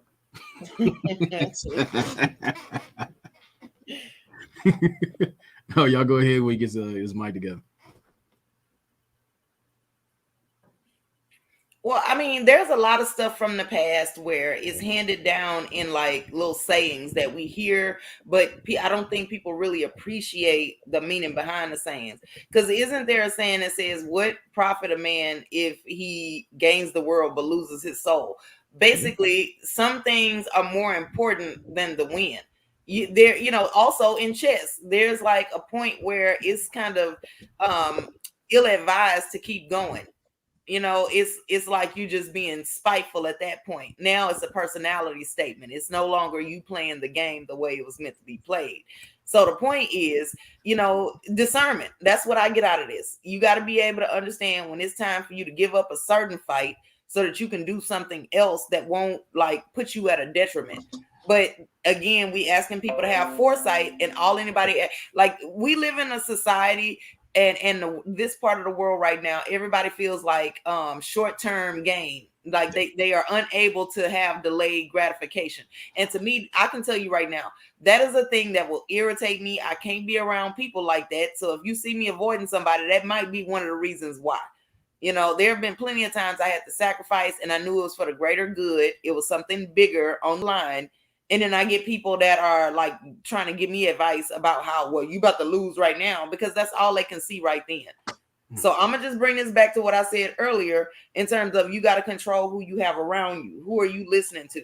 And this is a co-ed space right now. And, I know it's not supposed to be, but you do have a whole lot of women over here that are causing anger and unhappiness and sadness because the line wasn't held in the beginning.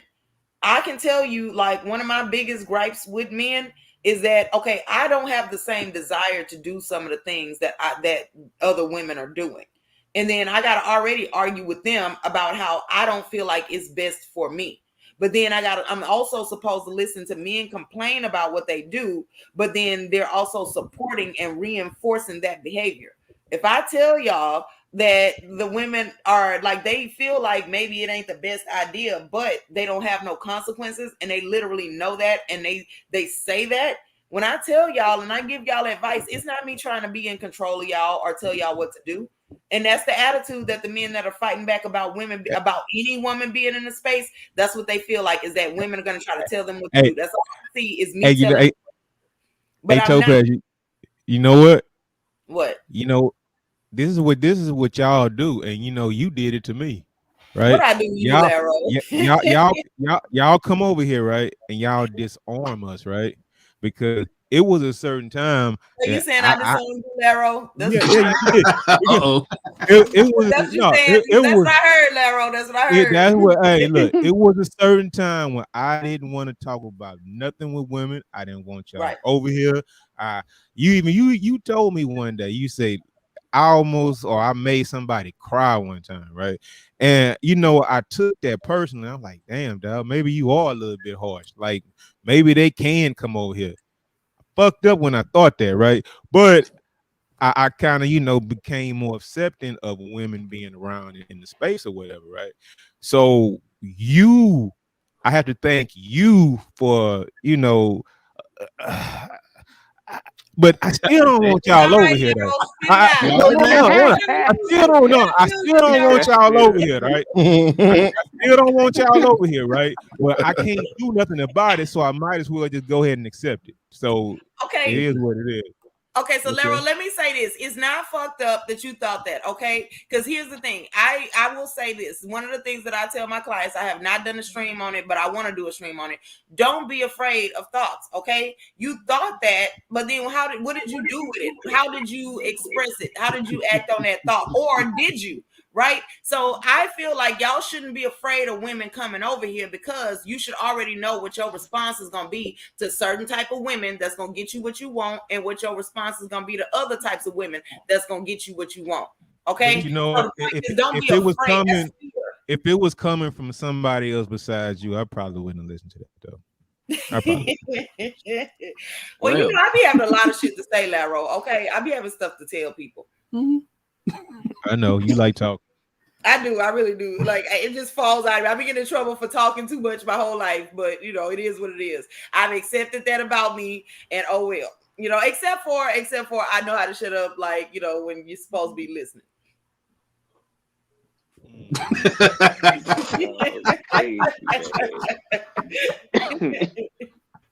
Hey, what's up, El Nixon? What do you think, man? Hey, El Nixon. Oh, he here somewhere. But we still can't hear him. Yeah, we can't hear you, bro. Yeah. Might want to change the frequency on there. But with the Pyrrhic partners and powers, we talk about things about your masculine light. Right. And the thing is, when you tap into that, when you master that and do it the right way, when you start learning how to provide for yourself, problem solve the things within your life, protect yourself, and procreate, not the sexual thing, but we're talking about allowing that seed of greatness to mature. This is when you unlock a lot of powers within yourself that you never thought you had. Mm-hmm. But when you have individuals who you allow to corrupt that light, as my brother Chief said earlier, you go from being a lighthouse, which keeps people away from the jagged rocks and danger, to a strobe light, which happens like, you know, in a club where it's very deceiving. You think you out there dancing with a 10, and then you click the light on his turnpike mic. Very deceptive. Your foresight isn't where it needs to be. Your intuition is off, taking you off mission. So that's why you have to be mindful who you keep around you. Sometimes you sleep with the enemy because, yeah, that person might be fine. They might be blowing your socks off and doing all the crazy things you're doing, but at what cost? Yeah, but do you value that more than finding positive people to be around? So that's what I think the issue is. You know, I'm not going to sit here and say that, oh, you need to be above it all to not fall for somebody that knocks your socks off, even though in real life you do. Okay, you kind of do. That's just the way the world is set up. So that way, you know that you're in control of your life in your future. However, I understand that people are humans, and sometimes you get weak and you have needs right then. Okay, I understand that. So for your example about being in the club when the strobe lights are on, if you go into the club and you understand what the strobe lights do, and that you know that, okay, I'm dancing with this chick, I'm creating a memory of me dancing with a hot chick and I'm having fun. Be ready for when the lights come on for you to find out that she ain't that 10 that you thought she was, and for you to go home alone. Like, don't get too married to what you're doing at the moment. Okay, just take the memory and move forward, and let that be your motivation and other stuff. Well, I was gonna say two things. Like, just as we always say, don't know woman worth her salt wants a diet lesbian relationship. Don't know man worth his salt. Want a chick who's strong and independent with a plastic dick. Oh, Right. man. Number two, when it comes to the whole thing about Pyrrhic powers, you have to start looking at what are you getting your energy from? Because again, it's like when you don't have people around you to help cultivate you as a man. Because again, it's like there's brothers in this space and abroad who've helped me a great deal. They helped show me that adversity is an important thing in ways that I need to see it. If you don't fine tune those things as far as your foresight and your intuition, you're going to be food. Literally food. Now, me, I kind of feel indifferent with women in space because I know there's more power behind the spotlight underneath it. But in a way, you kind of get field tested in dealing with the public in a sense. How do I'm able to talk to people? Do I have conflict resolution skills? Do I have am I able to hold frame or carry myself in a constructive manner to where I'm not here ranting and raving and caping for approval? Yeah, can What's you? up, Big J? Yeah, we hear you now. Yeah, my bad. I'll be switching my laptop, so my stuff is off. What's going on? But hey, the panel is lit. Like I've been listening. I got to get up early tomorrow, but I've been listening to y'all. I like what I'm hearing. And hey, Laurel, man, you just got to understand that Topaz be using her professional tools on us, bro. She like I do not. That is a lie. That is a rumor. Listen, Hey, I get it because when she just said we should say like I be telling my clients. I'm like I was thinking to myself, but I'm not your client. You right, bro. I know right, y'all bro. are not my client. I'm saying. That's crazy. No, because it came up in That's conversation. crazy. Thank y'all very much. I don't just be sitting around doing therapy on people that ain't paying me. Okay, Get your money, Topaz. Nah, I get it, Topaz. Okay. Some stuff just works in life. Okay, some stuff ain't therapeutic. It's just life. Or she can't turn that big sister thing off because Topaz big sister wherever she goes, she can't turn it off. You know what? Now that I will give y'all, I do have this nurturing spirit. I have to do it. It just falls out of me. Okay, Topaz, you're talking to a fellow Scorpio. I know Scorpio female manipulation when I hear it. No, I'm not manipulating nobody. First of all, like when do I get out of manipulating y'all asses? Okay.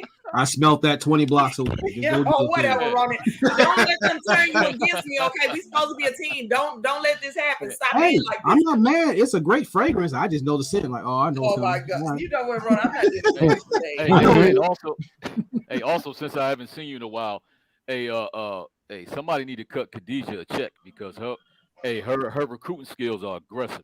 I know. She out here getting it. Yeah. No, see, she's more of a people person than I am. I'll come up with the ideas and then she go out and execute it because she like talking to people. And I just don't really like talking a whole lot. Like I talk to y'all because y'all cool and we have stuff in common. But like just random people, I'm not gonna be able to do it. Wow. Okay. But I appreciate the stream and I've been sharing it to people. Like, you know what I'm saying? Like I appreciate y'all. Ronin, I put my email. Oh, yeah. Yeah, man, get with me. I like where you going, man. Holla at your boy, man. Oh, yeah, you already know, man. And we're down to number 1. Uh-oh. And in the chat, whatever, and I'll address what you're saying, SOB. But when constructive criticism, personal accountability, and adversity remains as your flavors of kryptonite.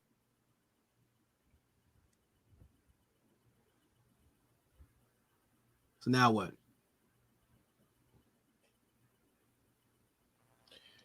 Well, I think what usually happens is we have a lot of the conflict creation when that happens, because and I mentioned this one time, like what tends to happen is when you have a group of guys that's not with the blame, shame, and explain stuff, and then you have a group of guys that want to keep that stuff going, not only because it's profitable, monetarily, but it's profitable to their image and what they promoting as far as their platforms. What usually happens is is those guys become kryptonite. And then you get the back and forth conflict creating between those two factions of men. Because you got one faction of men who don't mind constructive criticism, don't mind being held accountable. They dealing with adversity every day, and they still remain being the men that they are. So you got a group of men that's promoting that, and then you got a group of men that's promoting we got a right to keep feeling like this. We got a right to stay this way. We have a right. We just have a right. And yes, we do have a right to feel the way we feel, but we also have the God-given right to fix the situation. So that's what usually happens. Those group of men become kryptonite, and we get what we have today, which leads to no progress in the space. Anybody else? Well, I'm gonna be quick. Just basically, that's always been the case because that's the whole thing about marketing. You come up with the cure, and then you have your friends sell them the disease, and therefore y'all are in business together. Nobody else is the wiser. I will stick to what's on the screen, and it's basically about being able to look in the mirror. And man, that mirror would tell you everything you need to know, but you got to be willing to listen to it. Mm-hmm. So that's what I got to say about what's on the screen. Okay. All that other stuff, I'm gonna stay out of that, babe. But okay, yeah, that's cool. What do you think, Toya? Animal? Yeah, just look yourself in the mirror. Like dude said, listen to it, and and like Sheep said, we got the God-given ability to correct it. Our feelings shouldn't be permanent. That should be temporary because we're humans. So of course we're gonna get mad, upset, and sad about it, but then that needs to fade out. Now it's time to, correct the situation and move on from it, Because I don't understand, why men are still dwelling on these type of, topics that's going on. Like they steady having stream after stream and continue to talk about it. Like we should be about progression, man.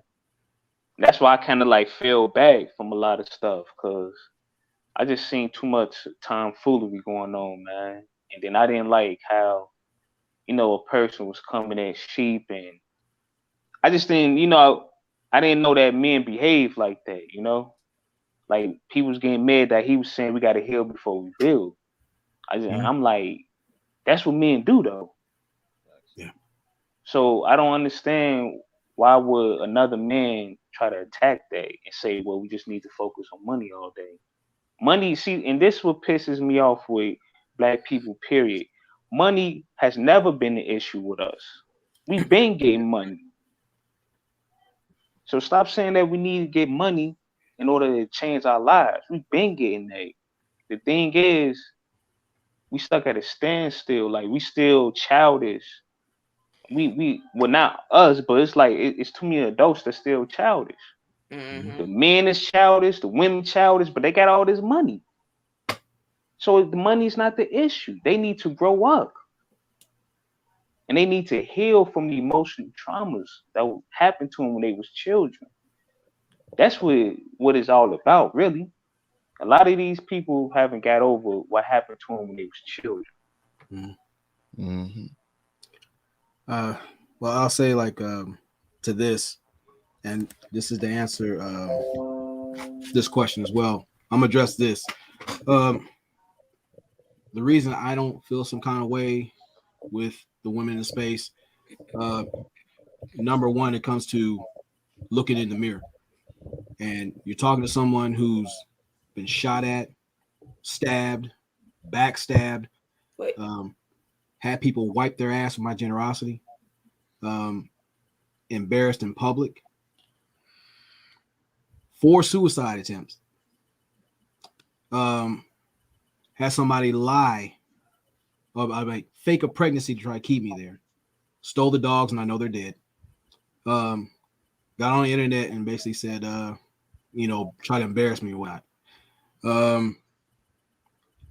Nearly got killed at work.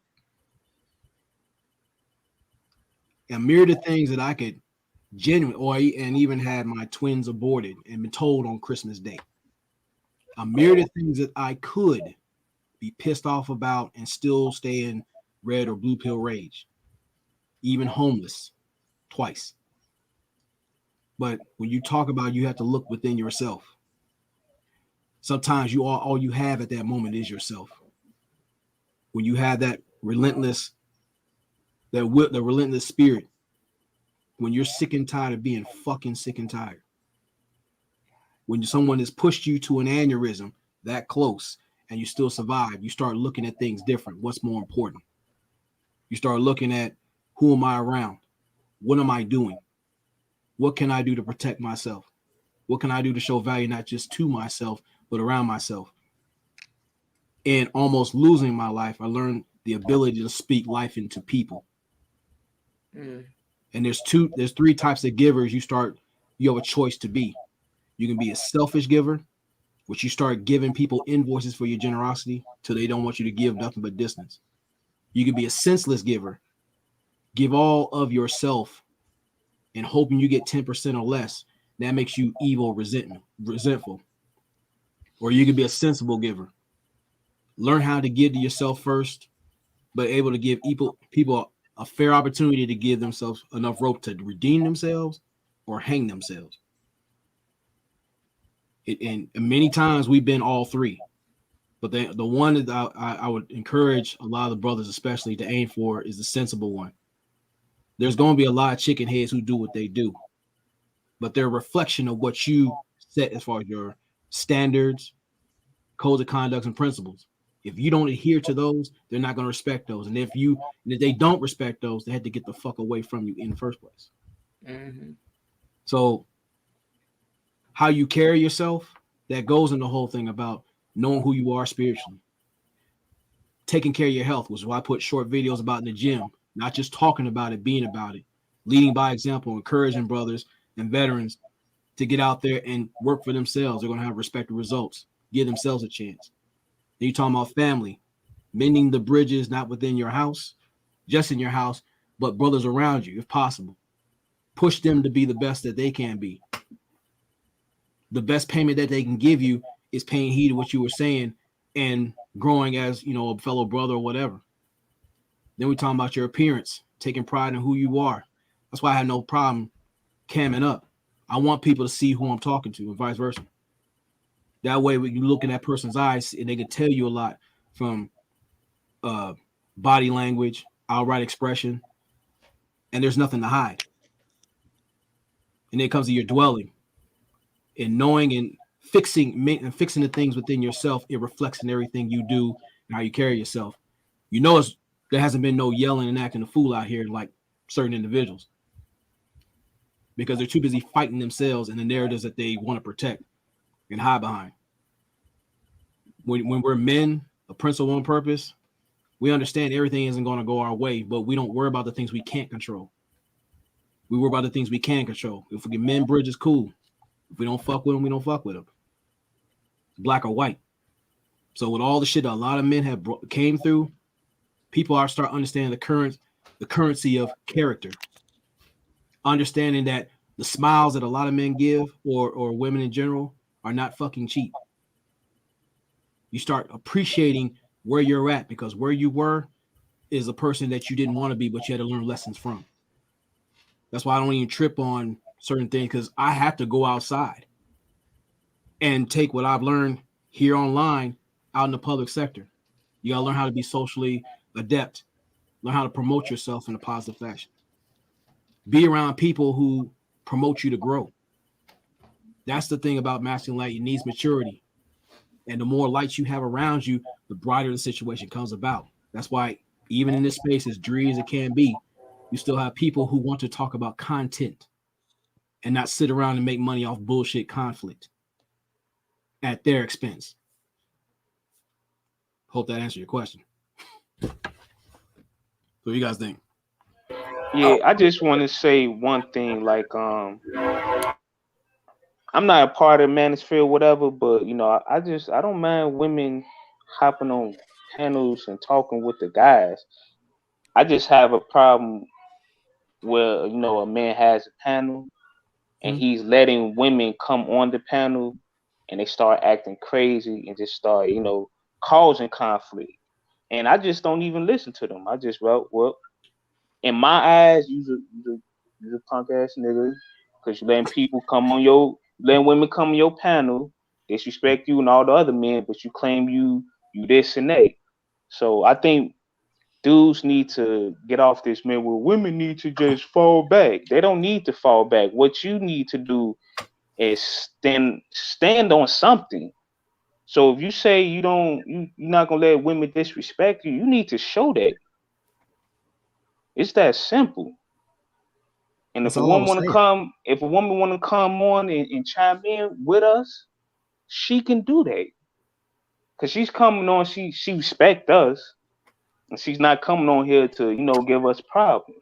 But if she was to give us problems, there's no need to argue with this. Kick off, you Well, know. this is the thing I want to add too. It's like the reason I don't have an issue with women in space because I want to be a pillar of consistency. Yeah, we can sit there and be crack jokes and be serious and be thoughtful, things like that. But you're going to get the same thing, if not more, in person. It's not a mask. This is who the fuck it is. This is not Clark Kent. This ain't Superman. This is Ronin, an asshole with principles and purpose. Just as I met my brother Sheep in real time, I wanted to see who that was beyond the camera and all that shit. And he's an upstanding dude. Stands on his square, you know, silly as hell when you allow yourself to be vetted properly. We have to vet everybody in the space and abroad. You just can't accept any and everybody in there. So with women in there, I'm going to talk to women offline. Why should this be any different? That's what I'm saying. I don't understand that, So Oh, just stay away from the dudes that let women come on a panel and act crazy. Because if they do that on this YouTube, of course that's what's going on in their life. But you And if you saw that don't on like that, But you saw yeah, that in real time. Everyone that has this bullshit narrative where I'm Frank Castle, I'm kicking bitches off and something like that. But when you're face to face to the opposition that you created, you got dudes who fold up. Everything yeah, you talked about don't mean shit. Actually, it was washed the fuck away because you don't stand on your square. Right or wrong, you gotta be a man about yours. If your actions, words, and intent don't work in concert, you full of shit. Male or female. absolutely, Well, I got a question absolutely. real quick.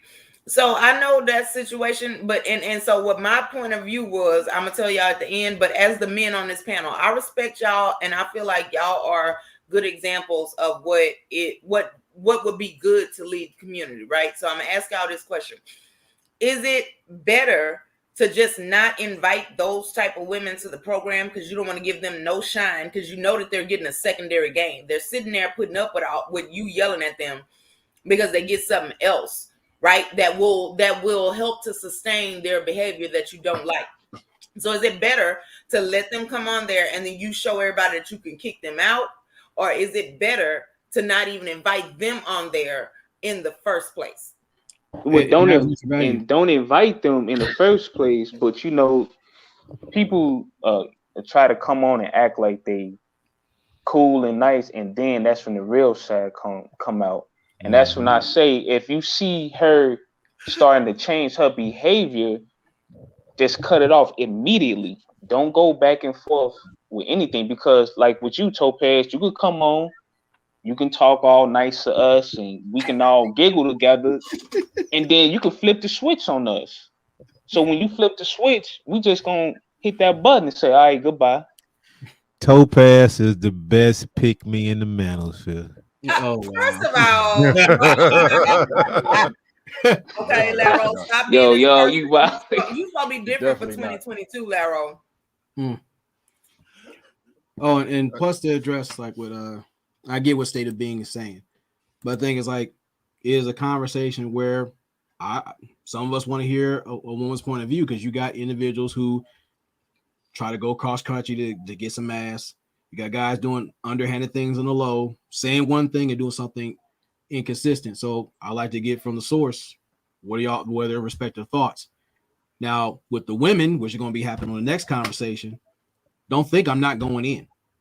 Mm-hmm. Do not think I'm not going to do that. Going to be consistent. So if we're going to talk about, let's keep it 100, put on your big girl panties.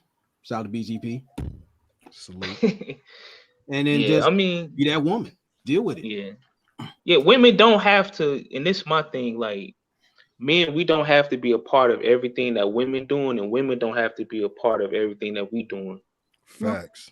You know what I'm saying? Like, I'm starting to get tired of, men think they need to be over there with them, and the women think they need to be over. Like, sometimes we do need to split apart and recharge. Well, I need you guys to have before I get to you, Sheepo and fellas.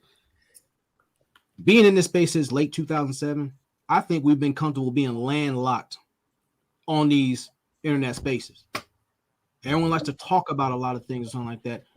How come people are not moving? I get the whole Manosphere meetup, whatever that was, but more organization to it and movement from that. It should be more than just a glorified Zoom call or a bunch of panel possums pissing and moaning about shit and getting drunk online and not doing anything. It should, again, what you talk about online, it should translate into your life and in general. It should be consistent. That's my personal opinion. But see, what usually happens is these guys know it's not going to translate.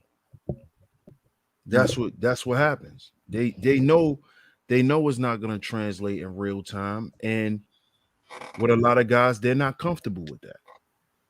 A lot of guys are really not sure about themselves in a lot of ways, so they're not going to show up in person because they already know certain men are going to be like, oh, okay, I see you, bro. It's not going to be a big thing. It's just going to be, oh, okay. So this is also the safe zone. This is also the safe zone, and it's safe. This is why people cap a lot. Yeah, because you only cap because you safe. It was a time where this whole internet thing wasn't as big as what it was. You couldn't cap because you got to go outside. This is why I always say on my platform, a lot of people from my neighborhood, they listen to my show. I just came back from there, and they was telling me that they listen to my shit. So if I'm up there capping, I just left my neighborhood. They would have told me, yo, son, what you doing? That ain't happened. When you did that, when was you that kind of guy? See, this what I'm saying. Like, this why I don't be understand why dudes don't. Yeah, this why a lot of dudes don't cam up though. True. Yeah, that's true. True. Hey, my pops, he on the internet, man. I can't do that, yo. I don't even know how to cap like that. So. Yeah, but I mean, like, to answer his question before Elixir gets in there, and much love, Bronze Dip. And you come out, DC. Thing is, like, when it comes to women in the space, there's like in this setting and similar ones, you get to interact in real time. You can say what you think need to say, keep it in respectful context, and we can keep it pushing. You should be listening to what's being received. Now, if you choose not to listen, that's on you. But we don't keep the ball rolling. You just had a chance to make a difference for yourself and others, but you decided to fuck it up. That's your choice. Again, give you enough rope to redeem yourself or hang yourself. So what'd you say, El? No, I was about to say, I'm trying to figure out how we could be in these spaces, right? I haven't been here since 2019. How people can be in these spaces for so long, and the frequency that we do, and not be good at observing people. You know what I'm saying? There's patterns in everything you do. You know what I'm saying? Like, oh, yeah. You can pick up bits and pieces by people's conversations if you've been around for a while, and that mask is gonna come off eventually. You know what I'm saying? Whether you're on here pretending, whether it's really you know what I'm saying? Like, that mask is gonna come off eventually. As far as like women being in the spaces, I mean, look, I'm not even gonna lie. I learned a lot from interacting with women in these spaces. Like, you know what I'm saying, real time, examples, you know what I'm saying, of certain situations, you know what I'm saying? And like in my personal life, I've learned from men and women in my life, you know what I'm saying? But when women are around, that doesn't stop me from being a man. That doesn't stop me from my growth, from my purpose, you know what I'm saying? So I just don't get distracted in that, you know what I'm saying? So I understand they need to have men conversation in time where women can join, but also in the space that the I guess the confusing part in this is in this algorithm is that you have manosphere and then you have people that's in the manosphere algorithm Yeah. who may not subscribe to the manosphere, as a whole, but they take on some of the talking points, like they can understand. I'm talking men and women, you know what I'm saying? They can kind of Yeah. understand what's going on. So it's like there's a kind of respect for it, but it's kind of like they're on the outside, but they're Yeah. still in this algorithm. You know what I'm saying? Hey, So I you know think what? what's up, man? Yeah, you could thank the guy that wears the purse for it being no bounds, no ropes. It's just black YouTube now, dog. It just Yeah. it ain't nothing. Man, Man, it's I average at know about best, man. bro. I know about information I should not know about, man. I know about man stuff I shouldn't even know about, man. It's all black YouTube. So Yeah. Yeah. they went I mean, yeah. Hollywood, man. They I mean, they I, done I turned agree. to some rich niggas now. So it's over, man. It's Hollywood now. I It's, agree, it's man. just black YouTube. Let everybody in. They got money. Let them in. Shit. So all Yeah, because right.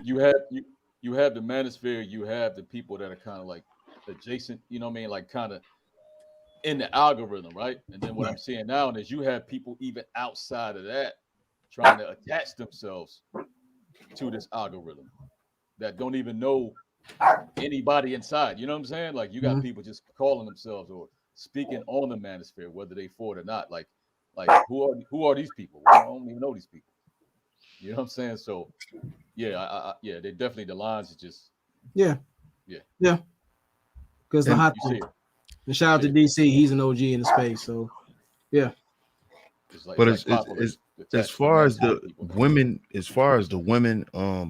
being in a space or whatever, and I think a lot of times, and y'all have heard me say this a bunch of times on my channel that we should have got away a long time ago from talking about women and speaking on topics that got us into talking about women. Okay, I And get it. Yeah. that's because what I was trying to get brothers to understand is we need to put women in their perspective place in our environment. If this is the manosphere and we do want women around, we need to have them in the role of support, not in the role of debating and spewing their points back and forth and all. No, that's not your place here. Your place is supporting men. And us as the content creators in this space, they didn't want to establish that order. They wanted to include the women in on the conversation, which created and led to what? The gender war. The first part and the second part. We need women in the role of support. We need the mods. We need them as mods. We need them putting the hearts and like and share. And we need them making thumbnails. And we need them as support because that is what they thrive in. And that is their Yeah. natural role as being nesters to support the man's vision. But the men in the space never put them in that position. We always put them in a position where they can be adversarial to us instead of in the position of support. And we got to blame ourselves for that as the men in the space who are content creators. Not all the men, but the men who are here who as far as the pillars of the space. That falls on them Yeah. because they were the architects of the space. So they were supposed to, put into its system, order, and structure that the women are here only for support. We're not debating with y'all. You know, there's no conversation and all of that. Y'all are here to support us. This is our vision. This is what we're doing. Either y'all are in support or y'all are out. Y'all could talk about all that shit about what we doing over there. We don't even care. You're not going to bring it to us. We don't want to talk about it. No. Either you're going to support us in our vision in this space or you're out. But that was never established. No. And that falls on the men. Period. Yeah, that's real talk. Because as I look around, I see a lot of people reviving their whole YouTube career. I'm talking about even the ladies, you know what I'm saying, who are opposed to the manosphere. And I see a lot of people like eating off of just mentioning the manosphere. I mean, there's so many new people, like you said, you know, you created that adversarial role. And you know, here you have that whole gender war and that chaos. And new people are coming in. Hey, what can we talk about? Oh, let's talk about the manosphere. You know what I'm saying? Like, I see it. It's crazy. I seen that lawyer talk about it. I'm like, what is this lawyer doing talking about? That's when I knew something was up. Well, if you think about it, it is an agenda war, not the gender war, but it's an agenda. Agenda, yeah. Because it is like if you're not seriously talking about us dealing with joblessness, homelessness, the void of fathers, you know, originally this space was talking about how to fix things to help men get in a better position, add base to our voice, talk about political things to change laws to better benefit us and families because we're selfless.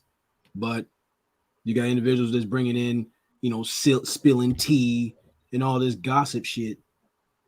Meanwhile, you got brothers who listen in. They're probably listening at a McDonald's outside somewhere trying to find warmth. You know, a conversation we could be having could have kept it or could keep a guy from deleting himself. Looking for any shred of hope. Like, are there any guys who are sitting there speaking on my issues, my mental health, as far as like things, how to fix my family, how to, you know, stop being a target for negative media portrayal? There's a myriad of things we should be talking about. But again, like we're talking about instead of arguing with women. Yeah, which, you know, arguing with women, which Instagram model said this and all this bullshit. When we could be talking about things that pertain to us and what we're talking about. That's why we have ethnic outposts versus communities.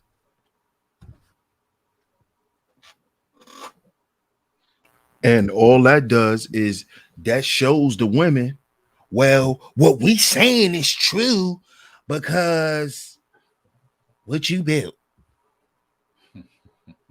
You see what I'm saying? That's crazy because years later, after us defending that talking point, we now asking niggas the same shit. Yeah. What did we actually build in this space? That's for men, specifically for men. Yeah. When you have women profiting off the manosphere more than the men right now. More female platforms are being built. And by lawyer guy, yeah, he came in behind the resurgence of the women. See, we gotta know pay what I'm talking attention to this shit. You saw what I saw then. Yeah, bro. And I saw that by accident. Yeah, I saw that by accident. You know, like the algorithms, it puts stuff on your YouTube page. Like once you open up the app, and I seen it, and I was like, what is he even? Who is this dude? I'm like, oh man. Why is this dude a voice around here? Who cares about what he has to say? But it all comes down to quality over quantity. It's hard to get people out the algorithm too. I don't care if you unsubscribe. I don't care if you start watching. This shit still keep showing up. Like, And there's solid brothers in this space who have many things to say. I mean, people complain about where the OGs at. They're here, but they're drowned out by a lot of fluff and fucking smoke and mirrors. Hey man, can I be honest for a second? Why not? It's supposed to be brutally hey man, it just seemed like more guys should be embarrassed to like claim a like manosphere flag.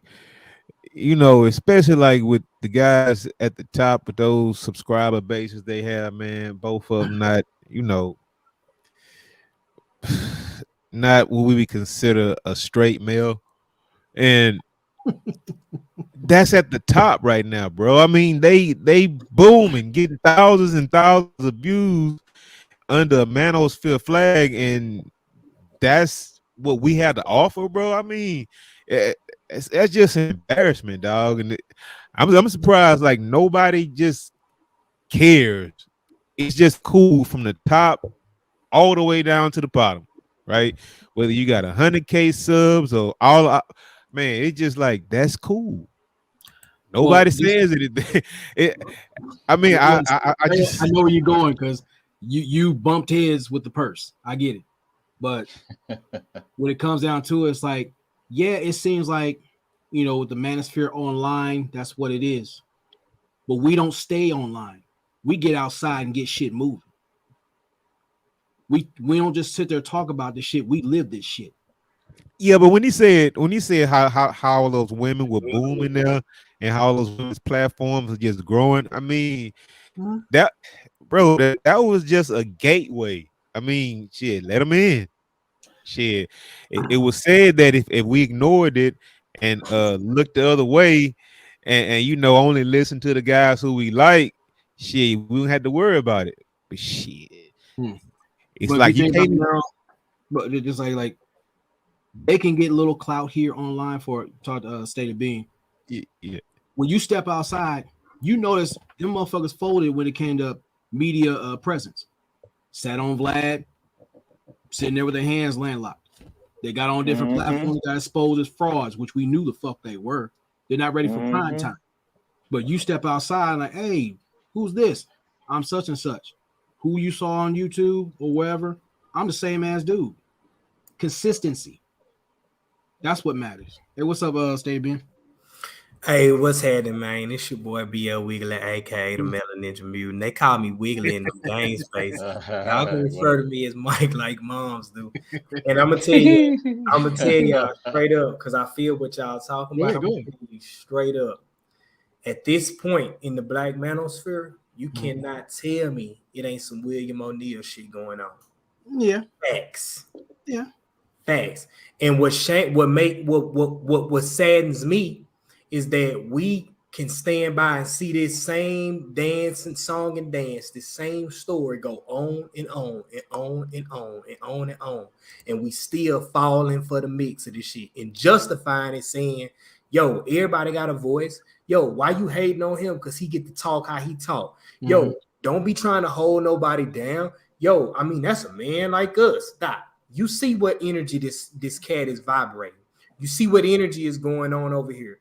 You know, at this point right here, we need to be vehemently opposing this. Do not give your money. Do not give your dollar. Do not give your time. If I see Brittany Renner on any other thumbnail, I'm gonna lose my mind. I'm never gonna click on anything talking about Brittany Renner. I don't even understand where y'all went to with this going on in the Black manosphere. And then one more thing I'm gonna say about this.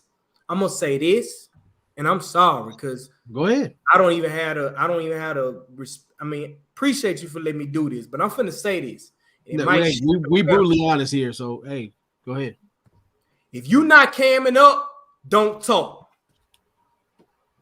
Why you have to, you don't have to apologize for that. No, you're not gonna come on. You're not gonna come on the internet and tell me 60% of all language is body language, but you don't cam up. I don't see the problem in that. I don't. Look at him. He's saying, look at his face. Look. And nobody's gonna make up your mind. What, you want to look at me because you gay? Or you want to see me? Oh, this nigga want to see me because he gay. No, we're not doing that, homeboy. Because you couldn't do that on the block. Bingo. Right. None of it, a lot of the stuff that go on in the space that's talked about, you won't say that shit in the barbershop. You won't say that shit at the grocery store. You won't say that shit at the spades table. Nope. I will. Hell no. I will, because I'm doing it now. Cam up. Cam up, man. Let me see those shoulders, bro. Let me see if you really talking about that for real. I like this guy. Yeah, bro. I said that earlier, bro. Because and I like Angry Man. I do, because he's a Libra like me. I'm gonna keep it real. He a Libra like me. And when I look at things fair and just, for real. Okay. I look at things fair and just. And so you're not gonna do this to me. The space not gonna do this to me. I had to face mean men in the streets on some beef. Yeah. Guys that's in jail for murder right now. I had to interface with them dudes in junior high when I had my flooding pants and big glasses and my Game Boy Color that's still over there with my Pokemon. I had to face the neighborhood bully, the big dude, the mean nigga in the hood. And I literally had to fight them dudes and talk to them dudes. Yo. I had to face those dudes. Yo. So what you not gonna do is come on the internet and start piping and talking and hollering and booming and banging. But I know you won't do that in the space, man. I know you won't do that on Banks Avenue, man.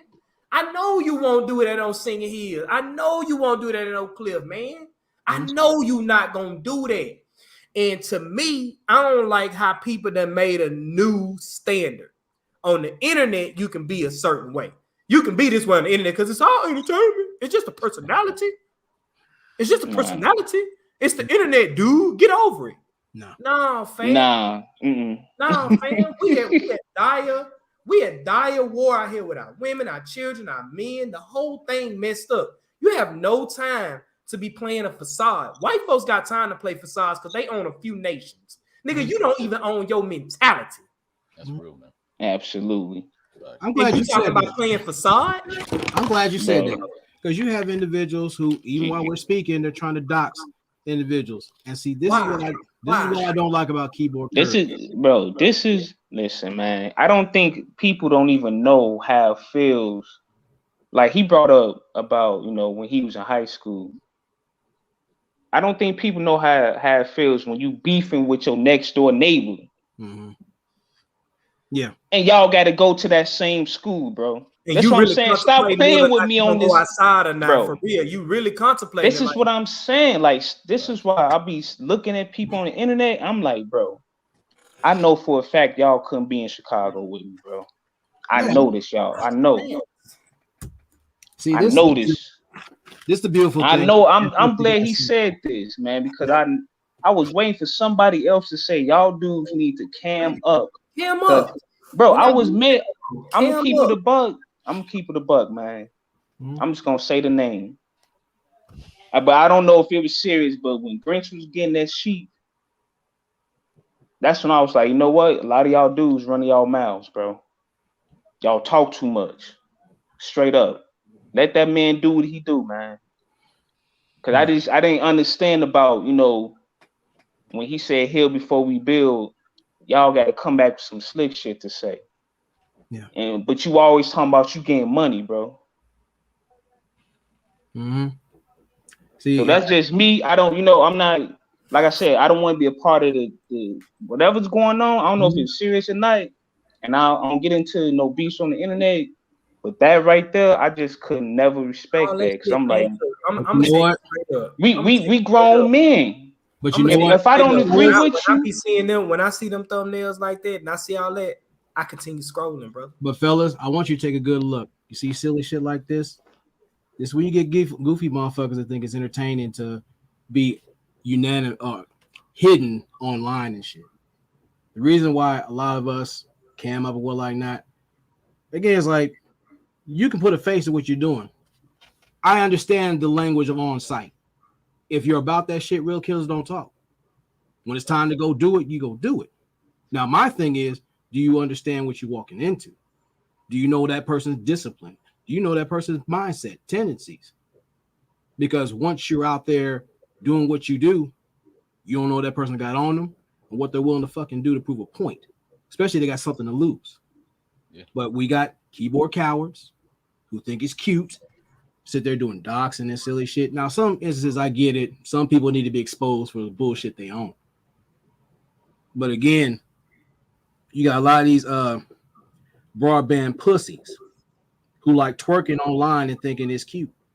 But when people find IP addresses or run up on you on something, I ran up on a few people just traveling. All of a sudden they want to get a piece of chance. It's amazing how that shit works.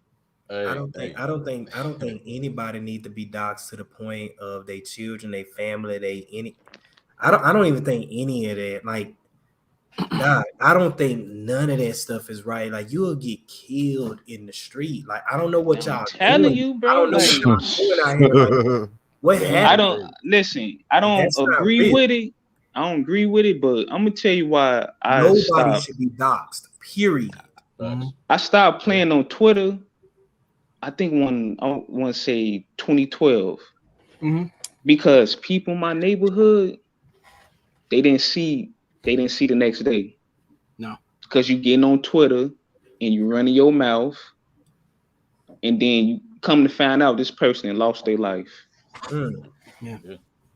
I don't agree with it, but see, I understand when you outside and you see this person, they don't say nothing, but they want to call you all types of names on the internet, but they never want to, act out when, what I'm saying, y'all cross paths.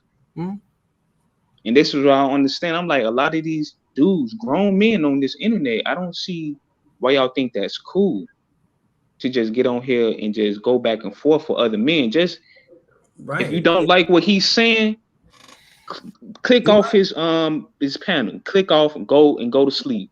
Just keep scrolling or go to get off the internet like I do. I don't like what he's talking about tonight, so I'm not gonna get on this chat room and tell him, Doc, I don't like what you're saying. Nah, I'm just gonna get off the phone. Turn the phone off. And don't even do a response video. The black manosphere.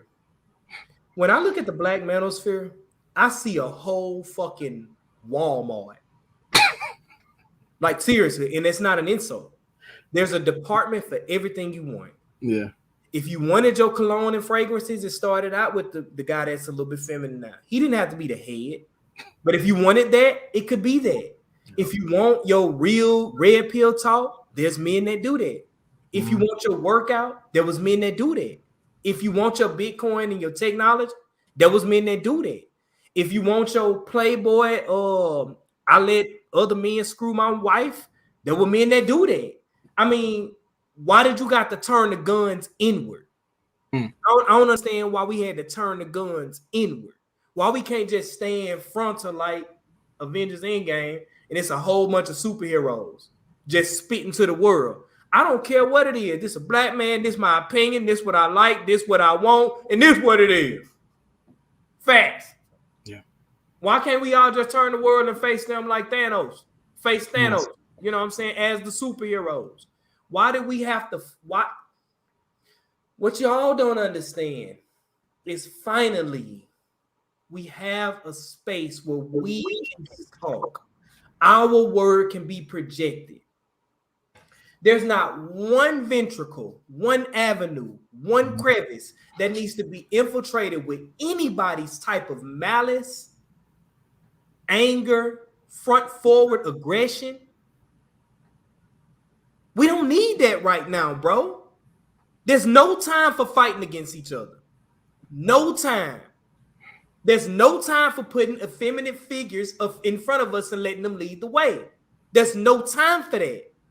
There's no time for putting people who won't cam up and speak from your shoulders on the front line. Yeah. Doc, you got to come to the square now. You got to come to the square now. Game over. Playtime's over. Y'all done built the space. Y'all done brought men like me and hundreds and thousands of others behind y'all. And we're not going to keep doing this fresh fit. We're not going to keep doing this Abba preach. We're not going to keep doing this Kevin Sant. Dog, if you ask me, and you can go ahead and hit the end button after this if you want to see. You can hit the end button if you want to hit this. Hit the end button if you want to hit this after the. I want to hear this. Right, I got it. I wish he wouldn't have switched up. I wish he wouldn't have moved. And he's still on. My nigga, old man. An angry man. Those are the presidents. That's it. That's it. That's all. If you want to speak with somebody and represent the Black manosphere, run that through them first and let them decide if this is the person who gonna speak on behalf of the Black manosphere. Otherwise, he don't get to use that hashtag when he's speaking to you, Tasha K. That's not Black manosphere. Respectfully, whoever that dude, that's not Black manosphere. It's respectfully, just got to be a precedent at this point. And there are certain people who have set the foundation and the standard of the way that we should go, the way that we should be represented as a class, a party, a political party, a community party. We have set the standard now. The media is looking at us now. The media looking at us now. Steve Harvey, ESPN. With all due respect, Wiggly, when it comes out to it, the manosphere have been here a long time. So my thing is like, if you want to go back that further, you could talk to guys like Thug Titian, K Solon Black, Mayor Blacktown, even Statuette One to an extent. There's a myriad of people who proceeded those two you mentioned. There's also 56 delegates. There was 56 delegates that signed the Declaration of Independence. Why can't they be there to sign the Declaration of Independence for the Black manosphere? There was 56 delegates. Let them 56 men be there. Well, you time out. Right. Well, you think about it too. Chief stay sleep. Chief stay sleep. A delegate. But you think about it too. It's like those individuals. He's a delegate. Those ones I mentioned for a while doing his thing. The ones I mentioned, they transcended the space. They're out there making things shake out there. I mean, people like to sit in this space and think it's comfortable. Like, well, I made a post or like this or send a super chat. I mean, there's been things about there's groups like Black Men Vent. You start looking at guys like Rick Scorpio, Legend, Quest 07, Big Motherfucking Country. You got Big Boss Calvin, a myriad of other motherfuckers that have been here long before any of the guys you know of been here. They laid the foundation here. Now they decided to take it off and do it in real time, which you don't hear too much about it, but there's things being made. But as far as this space, we just can't get stuck here. We're the manosphere because we can step outside of the internet and keep it pushing. The thing is you have the people who will represent the front, and then you got people who stay in the back end and who run the foundation. There are figureheads. Okay, fine. If you want to use the Kevin saying whatever. Hell no. There are figureheads that represent the front, the front part of the media, which is the show and the song and the dance that's out there. And then you got the people who hold up the foundation. That's the same thing that go on with Viacom, CBS, NBC. There's people that's out there in front, and then there's people that's in the back room making things happen. I think the chips, the dice, everything is rolling and figured out what's going on with the Black manosphere. I think we figured it out by now. Everybody know their position. I think it's time we understand that, succumb to that, and move forward with this mission. Because by now, we have a political party. We're not going to have people on this goddamn panel speaking politics, saying that they know things and move things in the political realm, in the business realm. We're not going to have people saying that they know things in the money realm, in the financial realm. We're not going to have people that saying they know things in the agricultural realm, in the food realm. We're not going to have people saying they know things in the comic book realm. All of these aspects, and we don't have a political party by now. Well, here's the thing, though. If we don't have agency, shout out to my brother Sheep. We're our agency. And system, order, and structure, all we do is have rival clans going fucking nowhere. Yeah, that's right. That's the problem. We got too many rivals. It's too much hate. Why? We done sold and locked up the internet. Everybody else responding to us now. Like Obsidian said, everybody responding to us now. It's time that we move. We're not mercenaries, like he say. We're not mercenaries in the trenches no more. We're now ruling a party. And I think it's time we stop our petty differences and put all of these petty grievances aside. And we all formulate to this one machine. Because the fact of the matter is the reason why the world is turning the gun at the Black man, because they know when we step in, shit change. And everybody want to do what we do. Yeah. That's why they're pressing there. And if they can get us all divided and they can get women to come in and start speaking their voice and acting like they queens, they shut us down. Hey, what'd you say, Ella Nixon? No, I just want to let y'all know it's getting late. I need to get up so I can handle some stuff, man. Hey, great panel. I'm getting a lot of good information that I didn't know. You know what I'm saying? So I appreciate y'all. Hey, yo, if y'all listening, like, share the video. You know what I'm saying? Subscribe, all that. You know what I'm saying? Hey, y'all fellas have a blessed night. You too, man. Salute. All right, salute, All right, fam. salute. Yeah, we about to shut down a little bit, but And let me say this real quick, bro.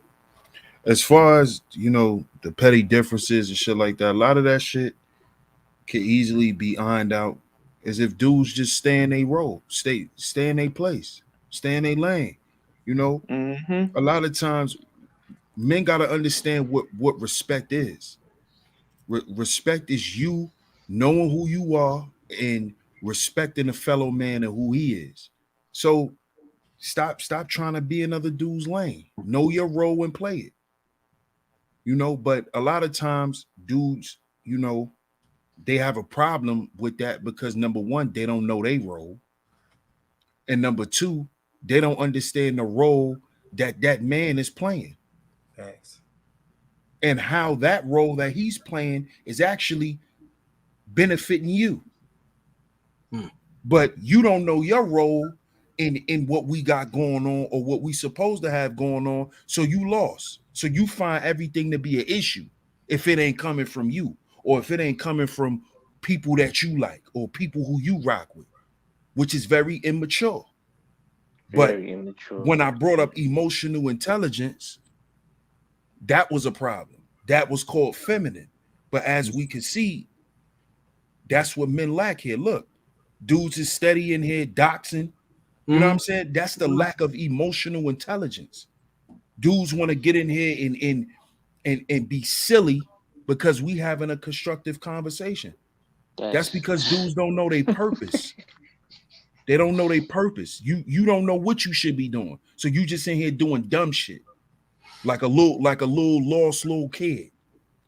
Yeah. And that shit got to stop because at the end of the day, goes back to what you were saying, Ronin. It plays into our appearance value. It shows the world that black men ain't serious about shit. Yeah. We serious about absolutely. being stupid.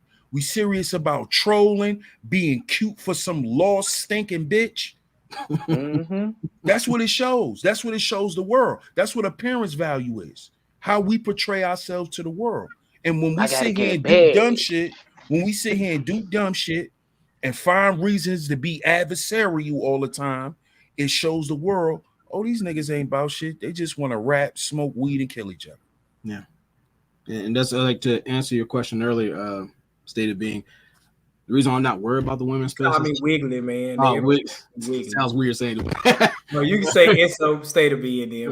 Well, my thing is like the reason why I'm not worried about women being in this space, I'm worried about the pussies out here popping their ass out here doing the doxing and silly shit like that.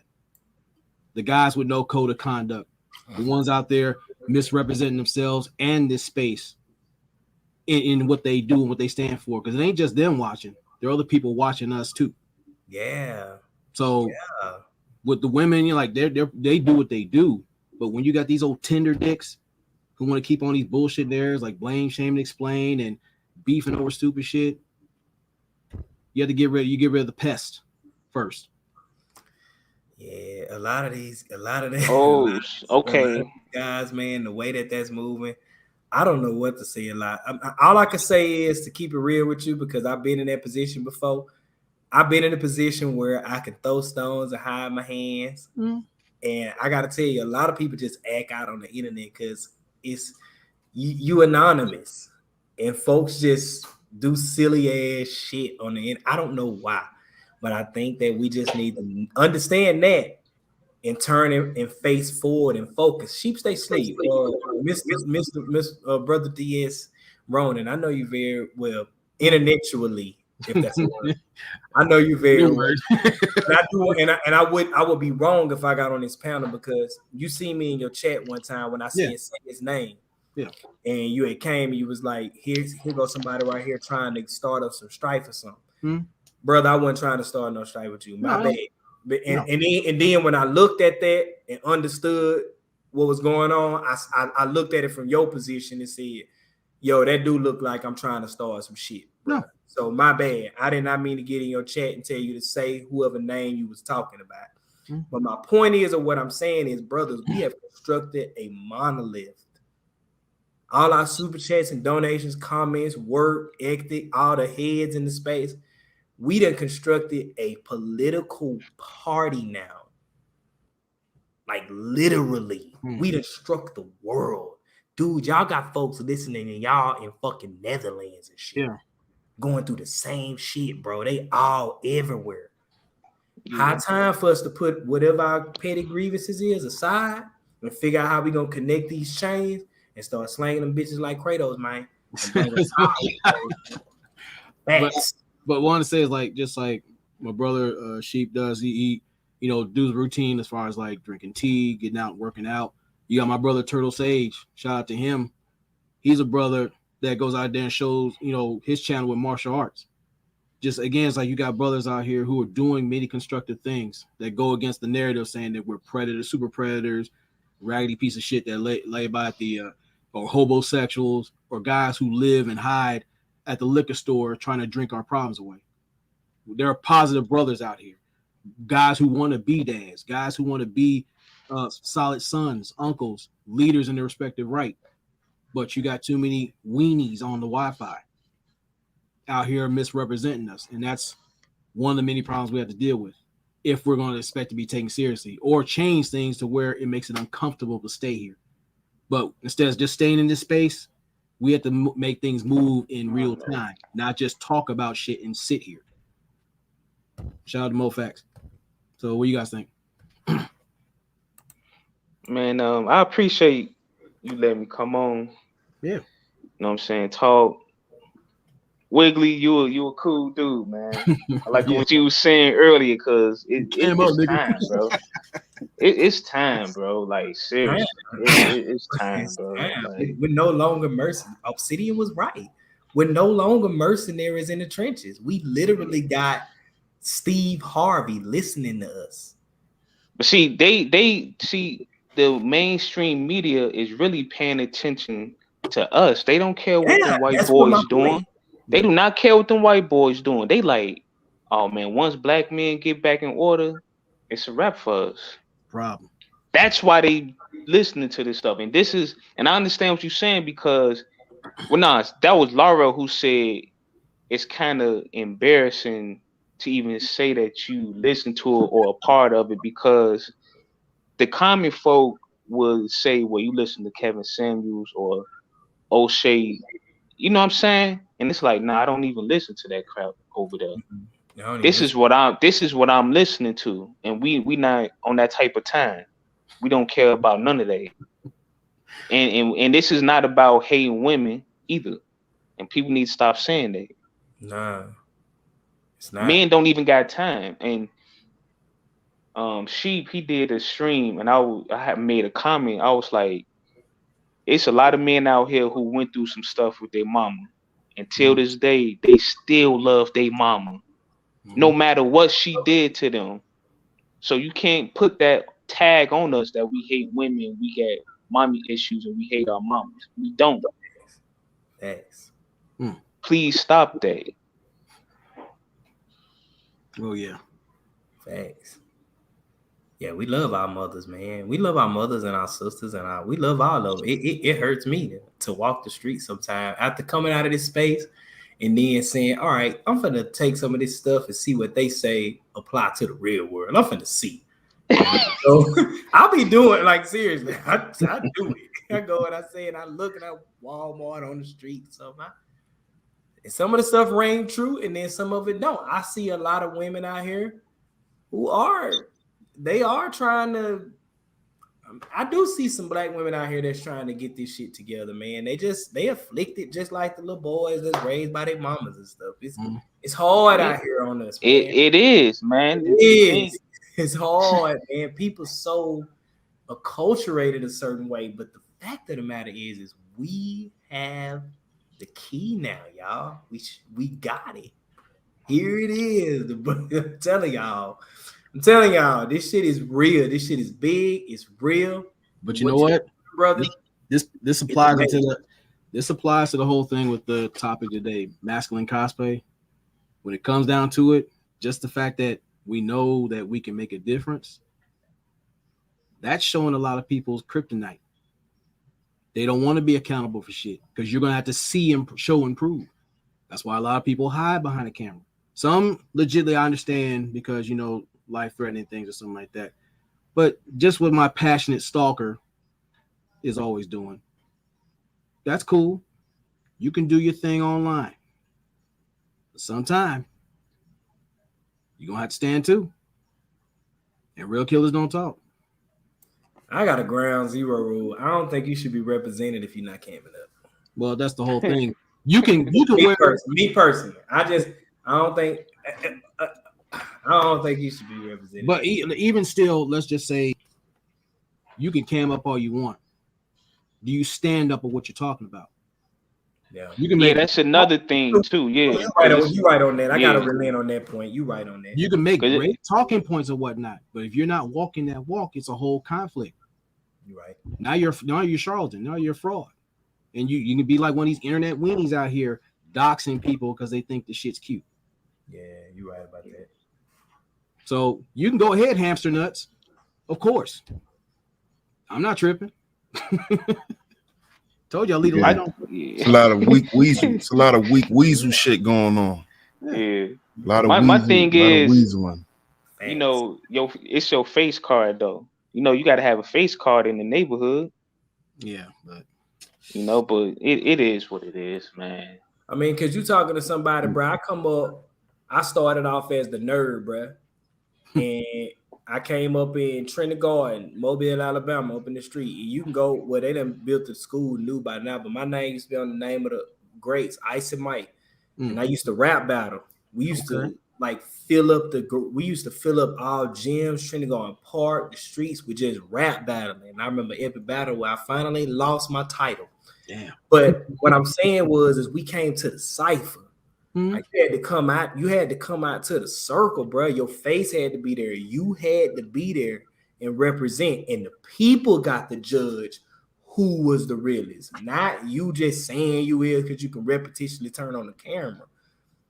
Like facts, and I just think a lot of the realness done left people. I'm gonna say people because it did. Yeah, because folks just get on the internet, turn on the camera, and they just do stuff that they know they wouldn't do in front of me. Like, all right, well, do that, shout, do it. Let me see you shake like that. And let me see you do. All right, bro, let me see you say that right here in front of this nigga. Let me see you say it. You said it there. Say it to him now. This nigga tripping. You ain't gonna say it, bro. Like, and it just blow my mind. So I just think that real factor, whoever keeping that shit the realest, like DS1, like AM, like motherfucking what's my boy, Coach Greg Adams. Man, come up and tell it like it is. Facts, my nigga. Cause see, we gotta, what we speaking on right now, and me and my brother Ronin, we getting ready to start a podcast, so y'all stay tuned for that. We speaking on foundational manhood. You know, when you growing up in the neighborhood, you go through a rites of passage. That's foundational manhood. You know what I'm saying? Whether you a nerd, whether you whatever, if you outside, you got to deal with the forces of nature. You got to deal with going on that block. You on that block. It don't matter if you don't want to do it. Well, go in the house and don't come back outside. Yep. And if you got heart, you coming outside every day, even if you gonna get your ass beat today. I'm telling you, but you coming out tomorrow and you gonna fight again. Yeah. I'm starting to believe a lot of these grown men that's on this YouTube, they did not start coming outside until they went to college. Thank you. I swear, man. Thank you, my brother. Yeah. Like I said, you don't know how it feels to beef with your next door neighbor. Yeah. You don't know that feeling.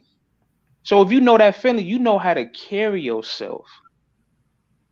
And you will act like that when you outside and when you on the internet. Because you know how real stuff can get. Yeah. And how intense an argument could go somewhere else. Yeah. Exactly. And like I said, I left Twitter alone in 2012 because I was starting to see people disappear the next day. They'd say something on Twitter, and then the next day they not here with us no more. Man, come on, bro. Nah, we finna come find you, bro. Where this bro? Where this dude at? We finna come. I don't like I said, I don't agree with it, but it happened. It's the law of the jungle. A lot of stuff that go on online. No.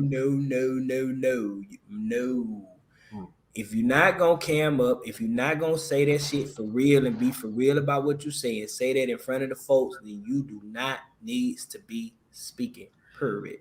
But with the whole thing with the cam up thing, like I said, sometimes I get it. My thing is if you don't stand on what the shit you're talking about, people can't take you seriously, on or offline. I don't believe you. Can I speak on that?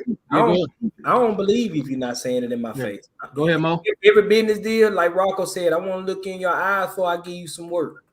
Yeah. Shit go hand in hand, not handled by no third person. Yeah, go ahead, Mo. Yeah, I'm one of those people that don't cam up. And for I'm gonna explain why I just saying so we can have perspective from the other side. Is that I have children, I have a wife, I have a job. And I have loved ones. So when you say provocative things and when you bring in truth forward, that can have effect on them.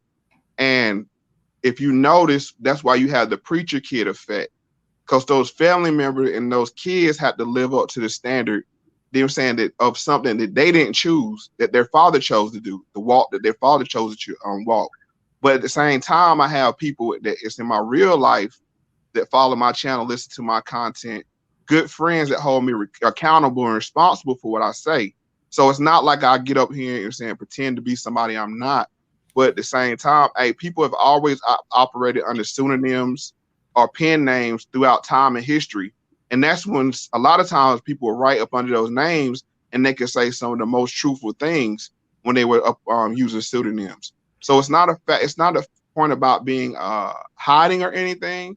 It's the point about when you make this walk and when you start saying real stuff, that rolls back down to saying to your loved ones, and is it fair to them to thrust them into this experience?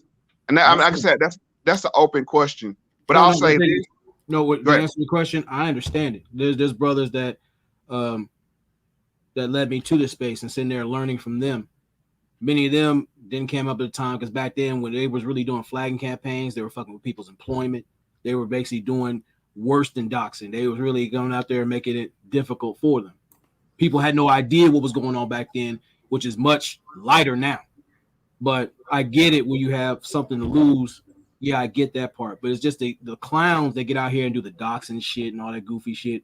That's what we're talking about. Hey, if that's what you own, stand on that. In my opinion, that broods what you just said, broods of compromise. Also, I'll make a concession. Okay. I'm talking about the people who want to be a figurehead. If you're trying to be a figurehead, if you're trying to be an outstanding spokesperson, if you're trying to be a front-running leader, if you want your word to be at the top, you want your word to be amongst the greatest in this sphere, then you need to cam up. I'm not talking about the people who want to blog on an opinion piece. I'm not talking about those people who want to just throw their little word in the sphere screaming from the back. I ain't worried about y'all.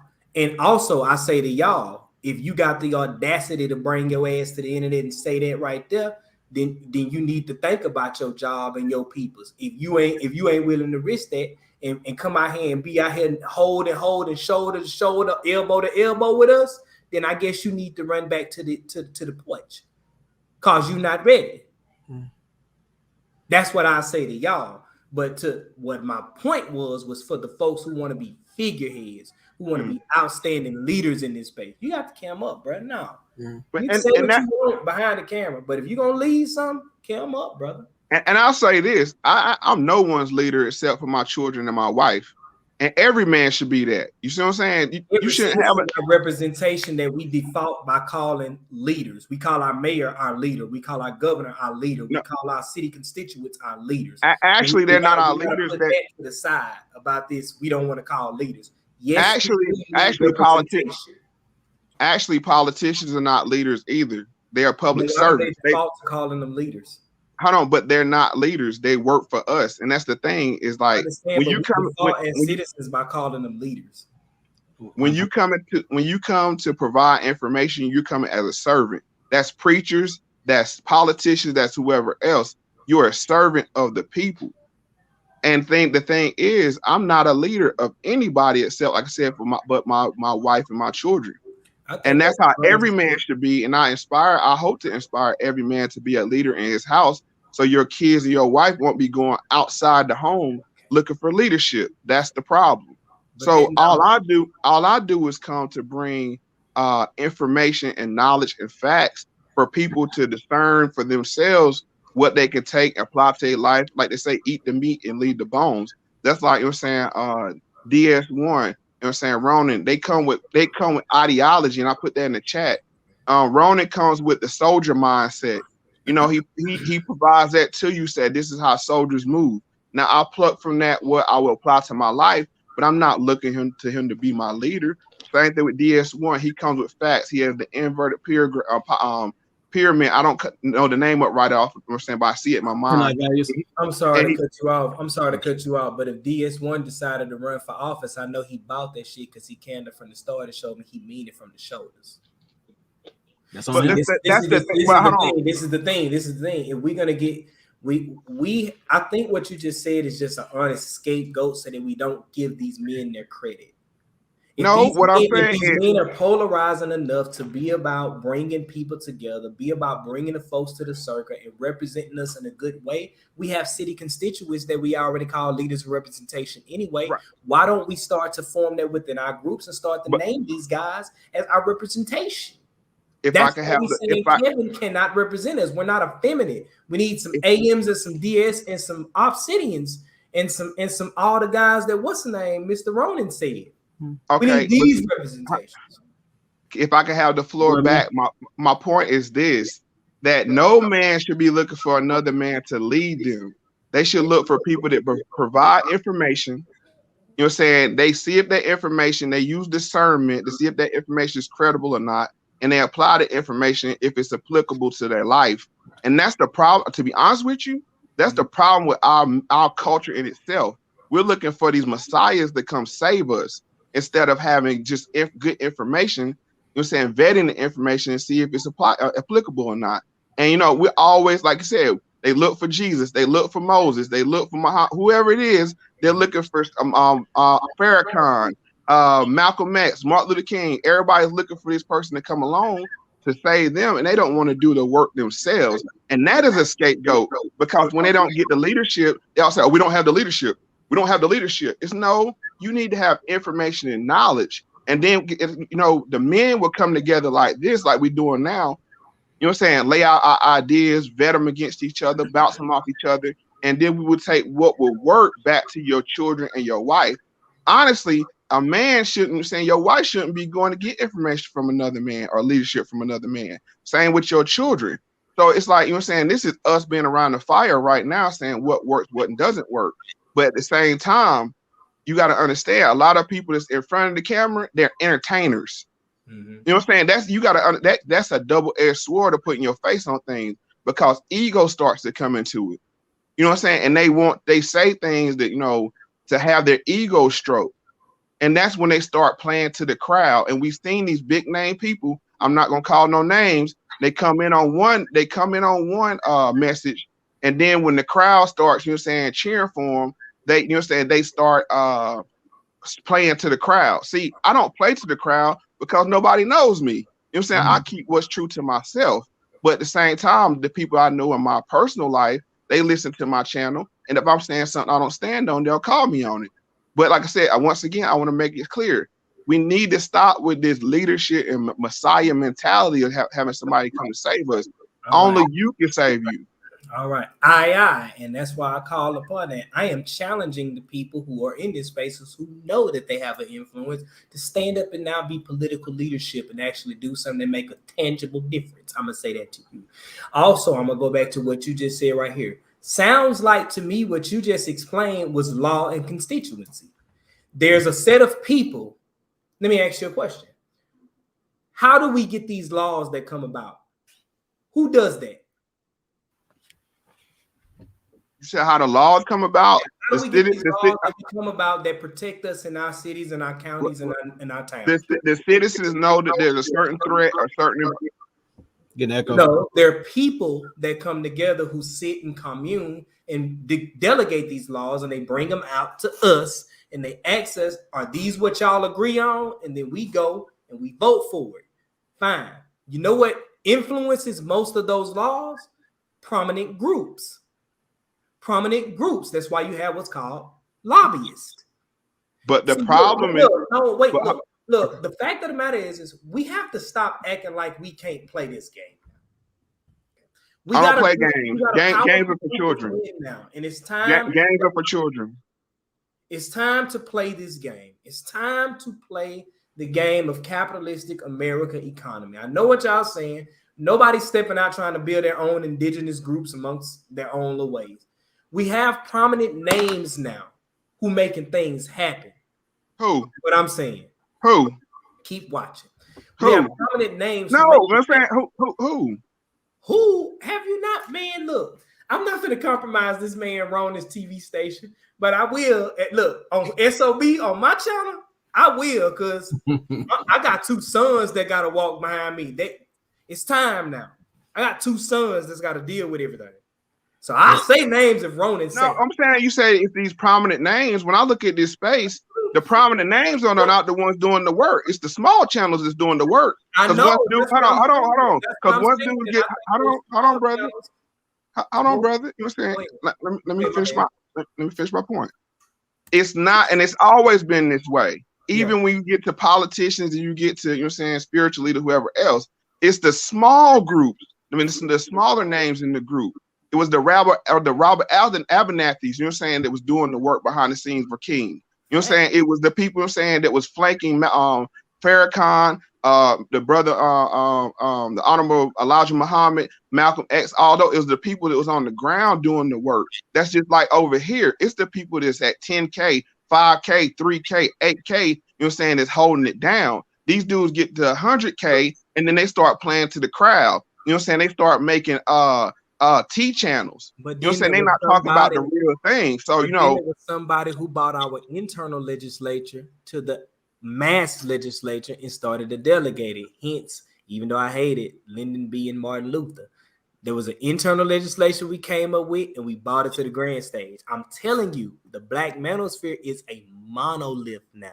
Gentlemen, hold on. Let's go for a minute and put this in the course of discourse now. Gentlemen, I want to welcome the two representatives of the villain sphere, which happen to be the honey badgers of this space. The advisor DeAndre and the vice captain himself, Sir Obadiah. Salute to you. Salute. What's going on? What's going on? Ronin, stay asleep to the brothers on the panel discussing this. Yes. Discussing rugged individualism. Yes. What up? What's going on, Hannibal? Sorry about your team, man. Sorry about your team, man. Listen, hey, I was quiet for a little bit. Yeah, man. I know. I'm like, God. Yeah, it was a good one. It was a good one, man. Gentlemen, why you this is why I did the whole thing about masking the cosplay from 10 to 1. Now, number 10. Mm-hmm. Charging costume designs and branding. Yeah, I saw that earlier. I was watching. Listen, man. I just came from my Nigerian brother's store with a polo shirt and some shrink wrap, man. You know what I'm saying? Like, I didn't pay the receipt. I threw it in the trash. You know what I'm saying? Like, you know what I mean? I'm smoking on my Philly, drinking NJ out of a Hennessy bottle right now, man. I'm just yo, go ahead and hit that link, man. I need 16 more contributors. Up in the morning. Yo, good, bro. Like, hey, man, I got history with that bitch ass nigga, so I can say what I want. Right. So him and his cartoon character nigga.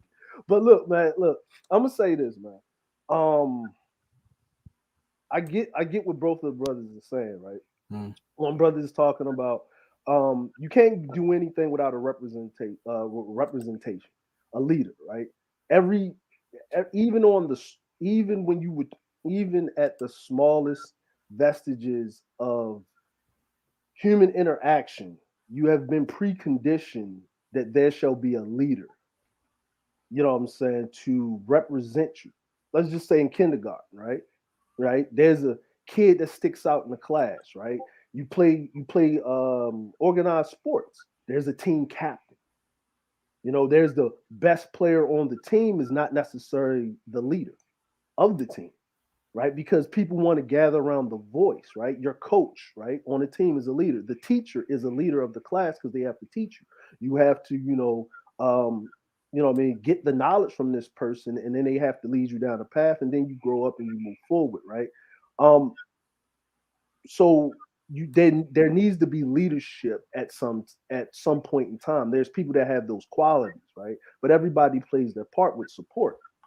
You get the knowledge, you come together, and what I've seen from the space from a long time, there's a lot of knowledgeable people.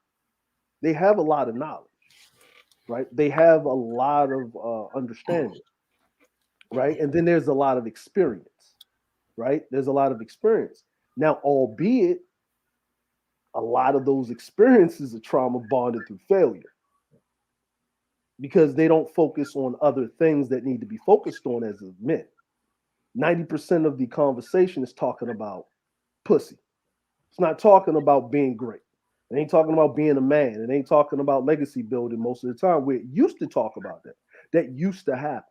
So then we get into the trauma bonding Olympics of gaining financial prominence to feed to the crowd, right? It's like a dysfunctional storefront church. Doesn't do anything, right? Doesn't help the community at 1 iota. So where do we go from here as men?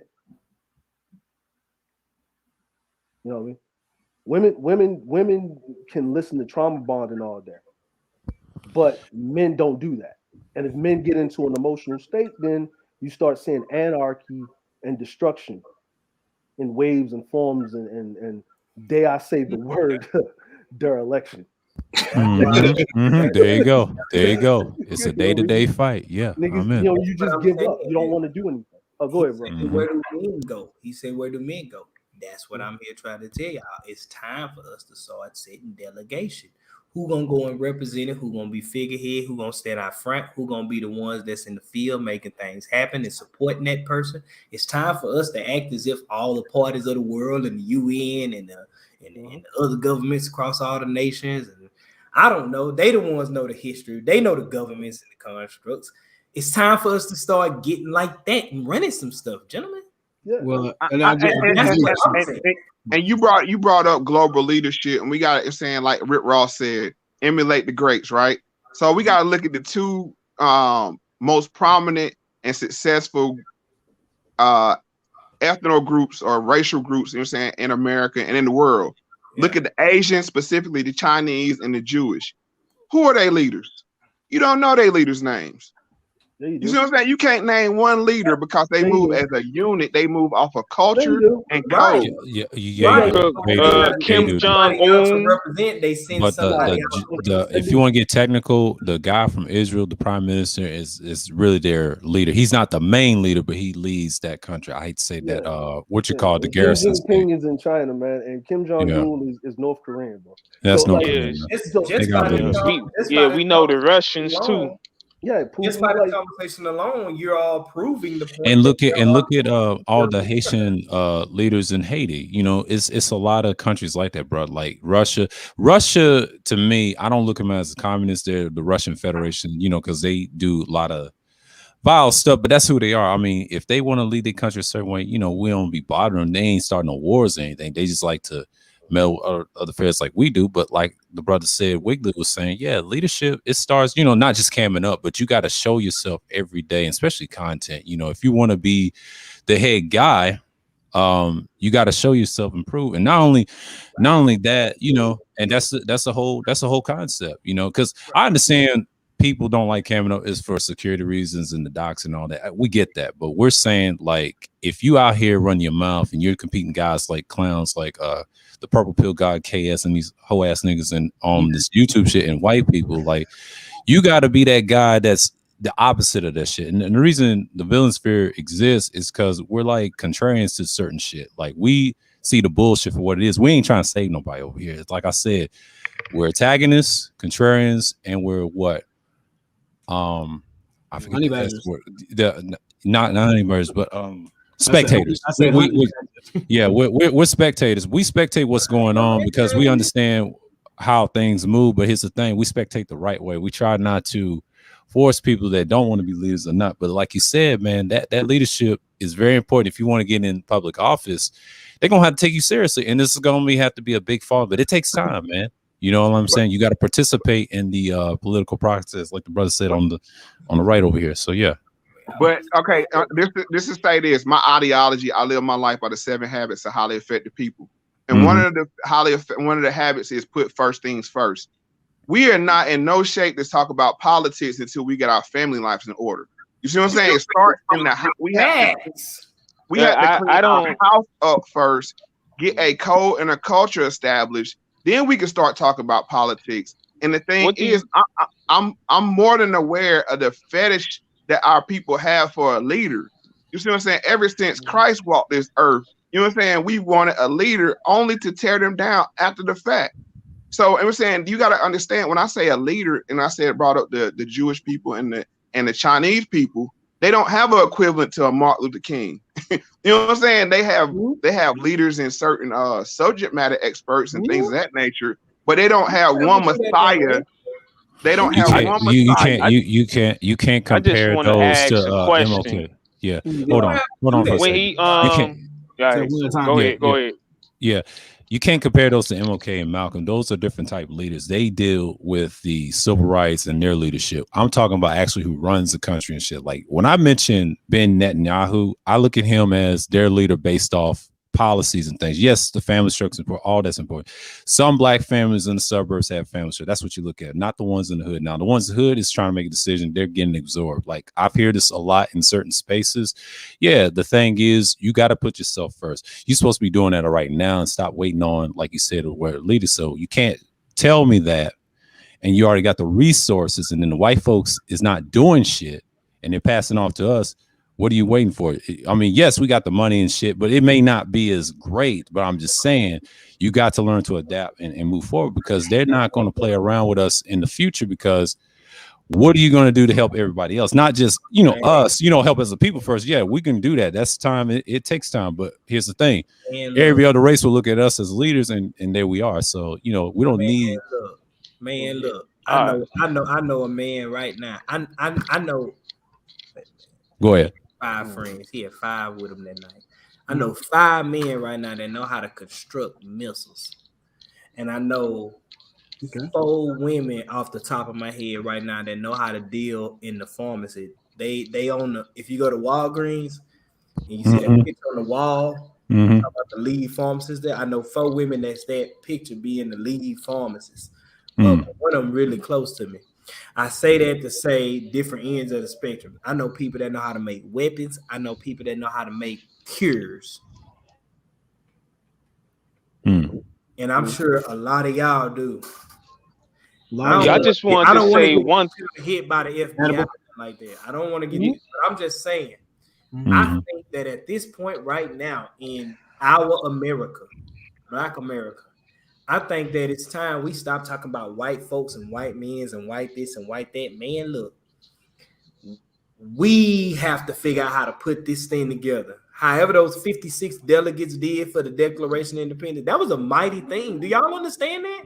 Yeah, it is. It is a mighty thing. Nation we stay in now. However, they come together to say, yo, I don't know how we finna do this, but we finna figure out how you gonna run that side of the country, you gonna run this one, and you gonna run that side, and this. And this is how we gonna do it. So 56 of us, and it was more of us there. And I'm finding media that there were black men there. Anyway, that part right there. That's where we at right now. It's time to sign our 56 delegation. Facts. Yes. That's what I'm challenging all of the figureheads that's in this space and on the internet, on across the board, the planet, whatever we at. It's time. Like with me, I'm about to go in my city and start dealing in the politics. See if it really is the way y'all saying it. Y'all saying black man can't do something in politics. We're gonna get some. I'm gonna go down there to the church over there where they having the town hall meeting, and I'm about to go and see. It's time to bring these ideas into the physical space now. And Right. There you go. I agree with that. I want to ask Rowan. I want to ask Rowan saying a question because you're saying you're the subject matter expert on soldier and saying military. Is it easier to take out a hierarchical structure or a cellular structure? Hierarchical. There's ways to go about both. Taking out both. No, I'm saying which one is easier though. So I'm gonna be kind of iffy on that one. If anything, I would say a hierarchy, because you have one at the top, and we've seen this every time we put one at the top, they decapitate it, and we're saying we fall into rubble. If we have a cellular structure, and this is how the cartel works, this is how certain Middle Eastern political groups work. I don't want to say the word in your platform, but they operate where they're in cells. That way, if one cell gets compromised, it doesn't compromise the next cell and the next cell and the next cell.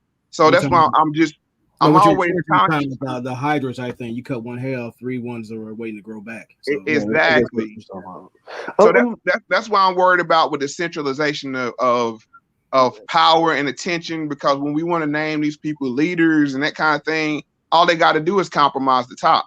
In the fish rod at the head. And the other part is like, while we're slowing this thing down, it's like you have to worry about not just outside forces but internal. Yeah, especially this is where people get it confused, right? This is where people get it confused. And I'm gonna put it like this, right? All right, let's just say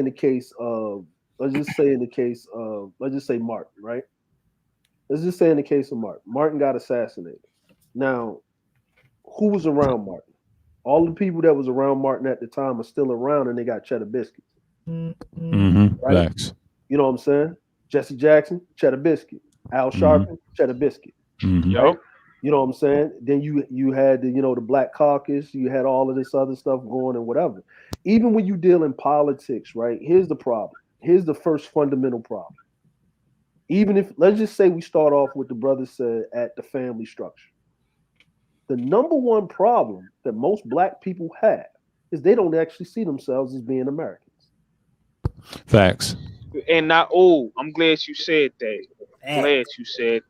Because my thing is, I understand, what we went through in history and everything, but we got the most authentic experience in this country. So technically you are an American. I don't care if you went to 23andMe and got your DNA test and they said that you from Nigeria. You are an American. You was born and raised here. Now, everything you do is American. And on top of that, you want to be like them over there, but they want to be more like you over here. Facts. So you need to embrace this over here. There you go. There you go. I hate the internet. I hate I turned it on. Y'all got me so confused about what I am. No. I'm gonna be honest with you, man. Like, that's that's the problem, right? Like, you have to. I'm like, Ronin was in the military. I was in the military, so you don't feel as a black person, you don't feel American until you leave the country. Until you leave the country, and you actually have a conversation with another person that looks like you, like when I'm talking about melanin wise. And you literally sit down and have a conversation, and you realize that lie about you don't have any culture is a lie in itself. You know what I'm saying? Because black culture is American culture. We're built into the fabric. We built the country itself. You know what I'm saying? Off of the sweat and toil of our ancestors, whether it was under the duress and the guise of slavery or indentured servitude or whatever you want to call it.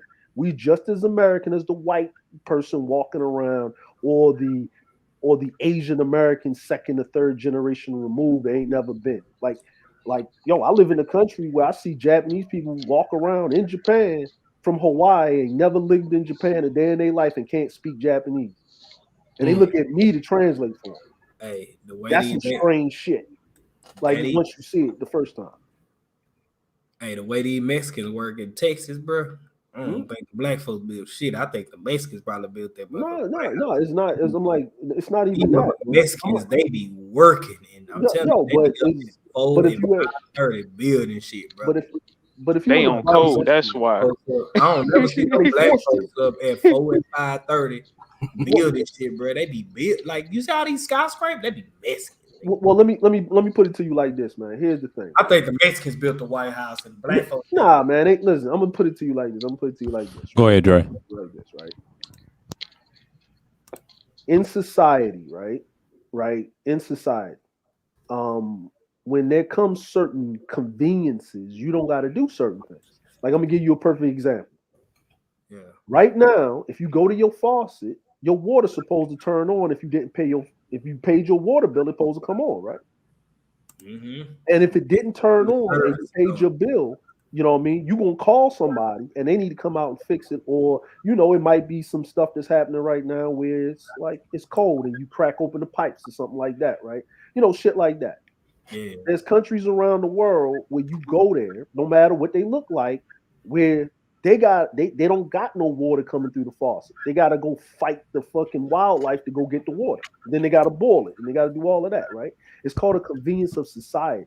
Black people don't need to be humping like that no more because it's called the convenience of society. Now we was humping before that, before the Mexicans. Absolutely. Right. The thing is, we abandoned and they picked up on it. We abandoned those stations. Okay, let me put it to you like this.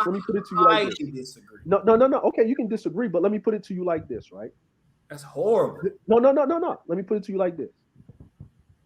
Mexico is a country, right? Yes. Okay.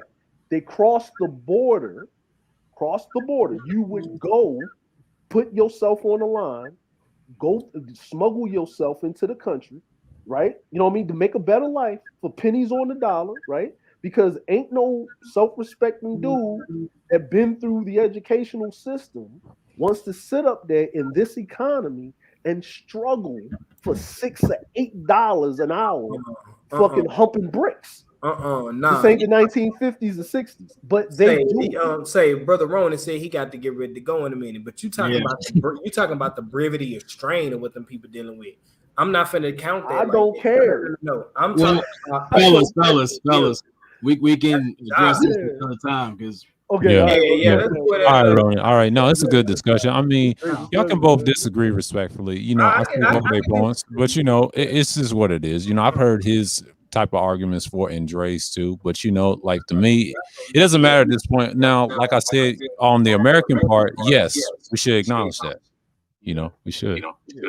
I'm gonna say this one last thing, Ro. Let me say this, man. I love the brothers. I love the brothers. You know, he has that love in his heart to seeing things, you know, when other people going through and stuff like that, and see where we need to go. And these people are hard working, and I get that, right? But I'm a villain, right? And that's the problem with black folk. Every time we have a fucking struggle and we try to get some headway, we always invite these other motherfuckers in, and then they stand on our head, and then they leave us behind, and they co-opt our shit and run off. Yeah. You know how I'm gonna tell you this, right? Every time we try to put a legislation together, right? Every time we try to put a legislation together for the betterment of black folk, right? There's another group that co-op our shit. Go look at Congress. We tried to get a legislation together about police brutality. And guess what? We couldn't get shit. It died on the floor. But them fucking Asians, right, got a whole fucking thing with if you even say something about an Asian wrong, your ass going to get in a federal charge. You making good points, man. The homie got to go and stuff. I wish we could talk about this. You and I could chat it up. No, we will get a chance to chat because, like, plus it's a good opportunity for people to see that there's brothers out here from different states of mind who are not these pieces of shit that you see on a regular basis. Like guys who are solid, guys who stand up. guys, again, we might not agree on everything, but we can have healthy dialogue without fucking popping our pussies on the net and screaming at top of our lungs. Straight, homie. Right. So, I mean, any closing arguments as far like everybody mention your channel or how to catch you? Because I support fellow brothers out here doing solid shit. Hey, fuck all you trolls. Y'all can subscribe to SOB State of Being, man. I got random topics at times, but most of the time I talk about coming back center and living from within and paying attention to what's in front of you. Yeah, and leave your links. Leave your links in the chat if there's anything. So you sit there, support your shit. Facts. Who's next? Well, salute. Go ahead. Well, salute to all y'all brothers, man. Salute to y'all for coming through. Of course, salute to my brother Ronin, man. But salute to y'all for coming through and supporting my brother, man. Shout out to everybody in the chat for coming through. Y'all know where y'all can find me, Sheep Stay Sleep TV. That's one word, Sheep Stay Sleep TV, man. Y'all brothers have a good night. Great discussion, man. And I know we definitely gonna do a part 2. So y'all stay tuned. All right, peace. Peace. Yo, you don't have no Cash App, Ronin? Oh, I have it. It's just that's on my channel. I'm gonna make it, next time on the stream. I just want to get to the meat of it and have everybody chop it up. I'm trying to give you money now. Cash App Ronin 75. Cash App Ronin 75. All right. Yeah, $sign Ronin 75. So, Appreciate it. Hey, no problem, man. Thanks. All right. So who's got anything else? Yeah, I just want to thank you for letting me have it on your platform. You know what I'm saying? Yeah. People can find me more facts. And I think there's a lane and space for everybody, and we shouldn't shut people out. You know what I'm saying? If they show their face, but they don't show their face, because we all have our different reasons for doing it. But you know what I'm saying? I think you're saying judge a tree by its fruits. I'll just say that. Yeah.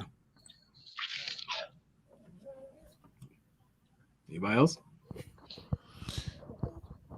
Yeah, I'll go. Yeah, y'all can find my channel. It's like Cyril Badayu. You can type it in the search. It'll pop up. You'll see like a dark statue. But I talk about various things and politics and little history and things like that. And I stick to solution-based topics. I mean, I have streams that y'all can look at when I have my open discussions. It'd be like Thursdays and Sundays, but the Wednesday streams is the historical and the philosophy streams that connects to the politics and study the art of it.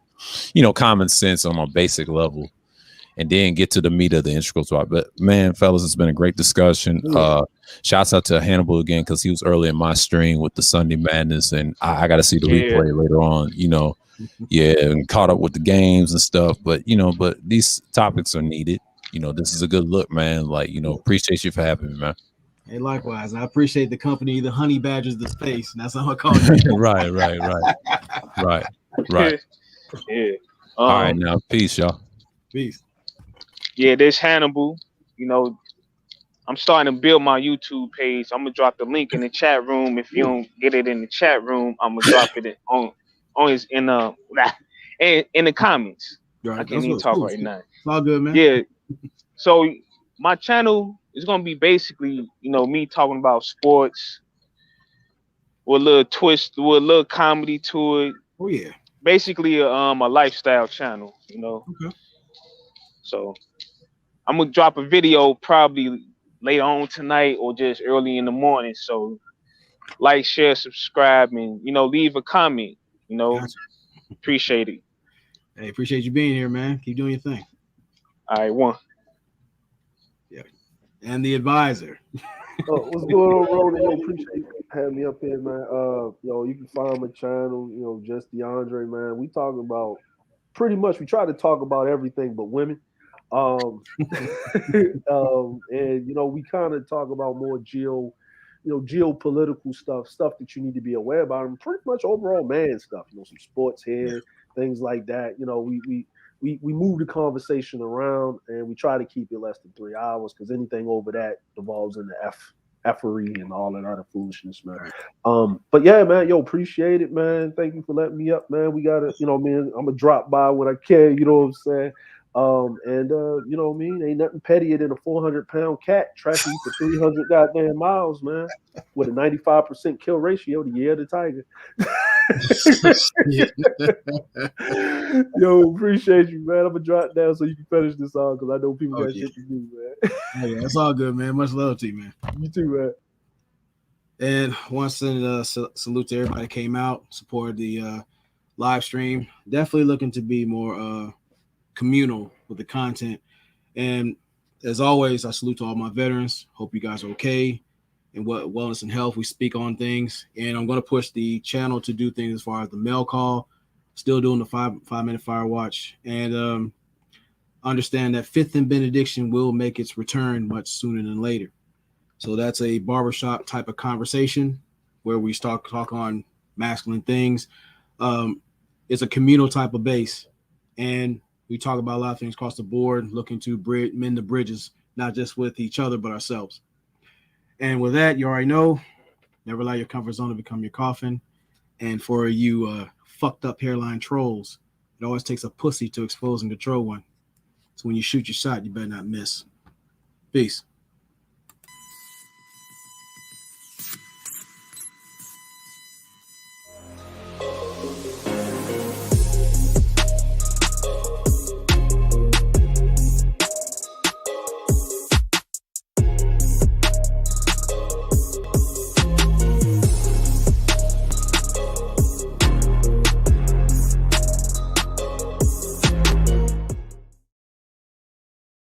This is A-Game. Fast acting, long lasting, with no side effects.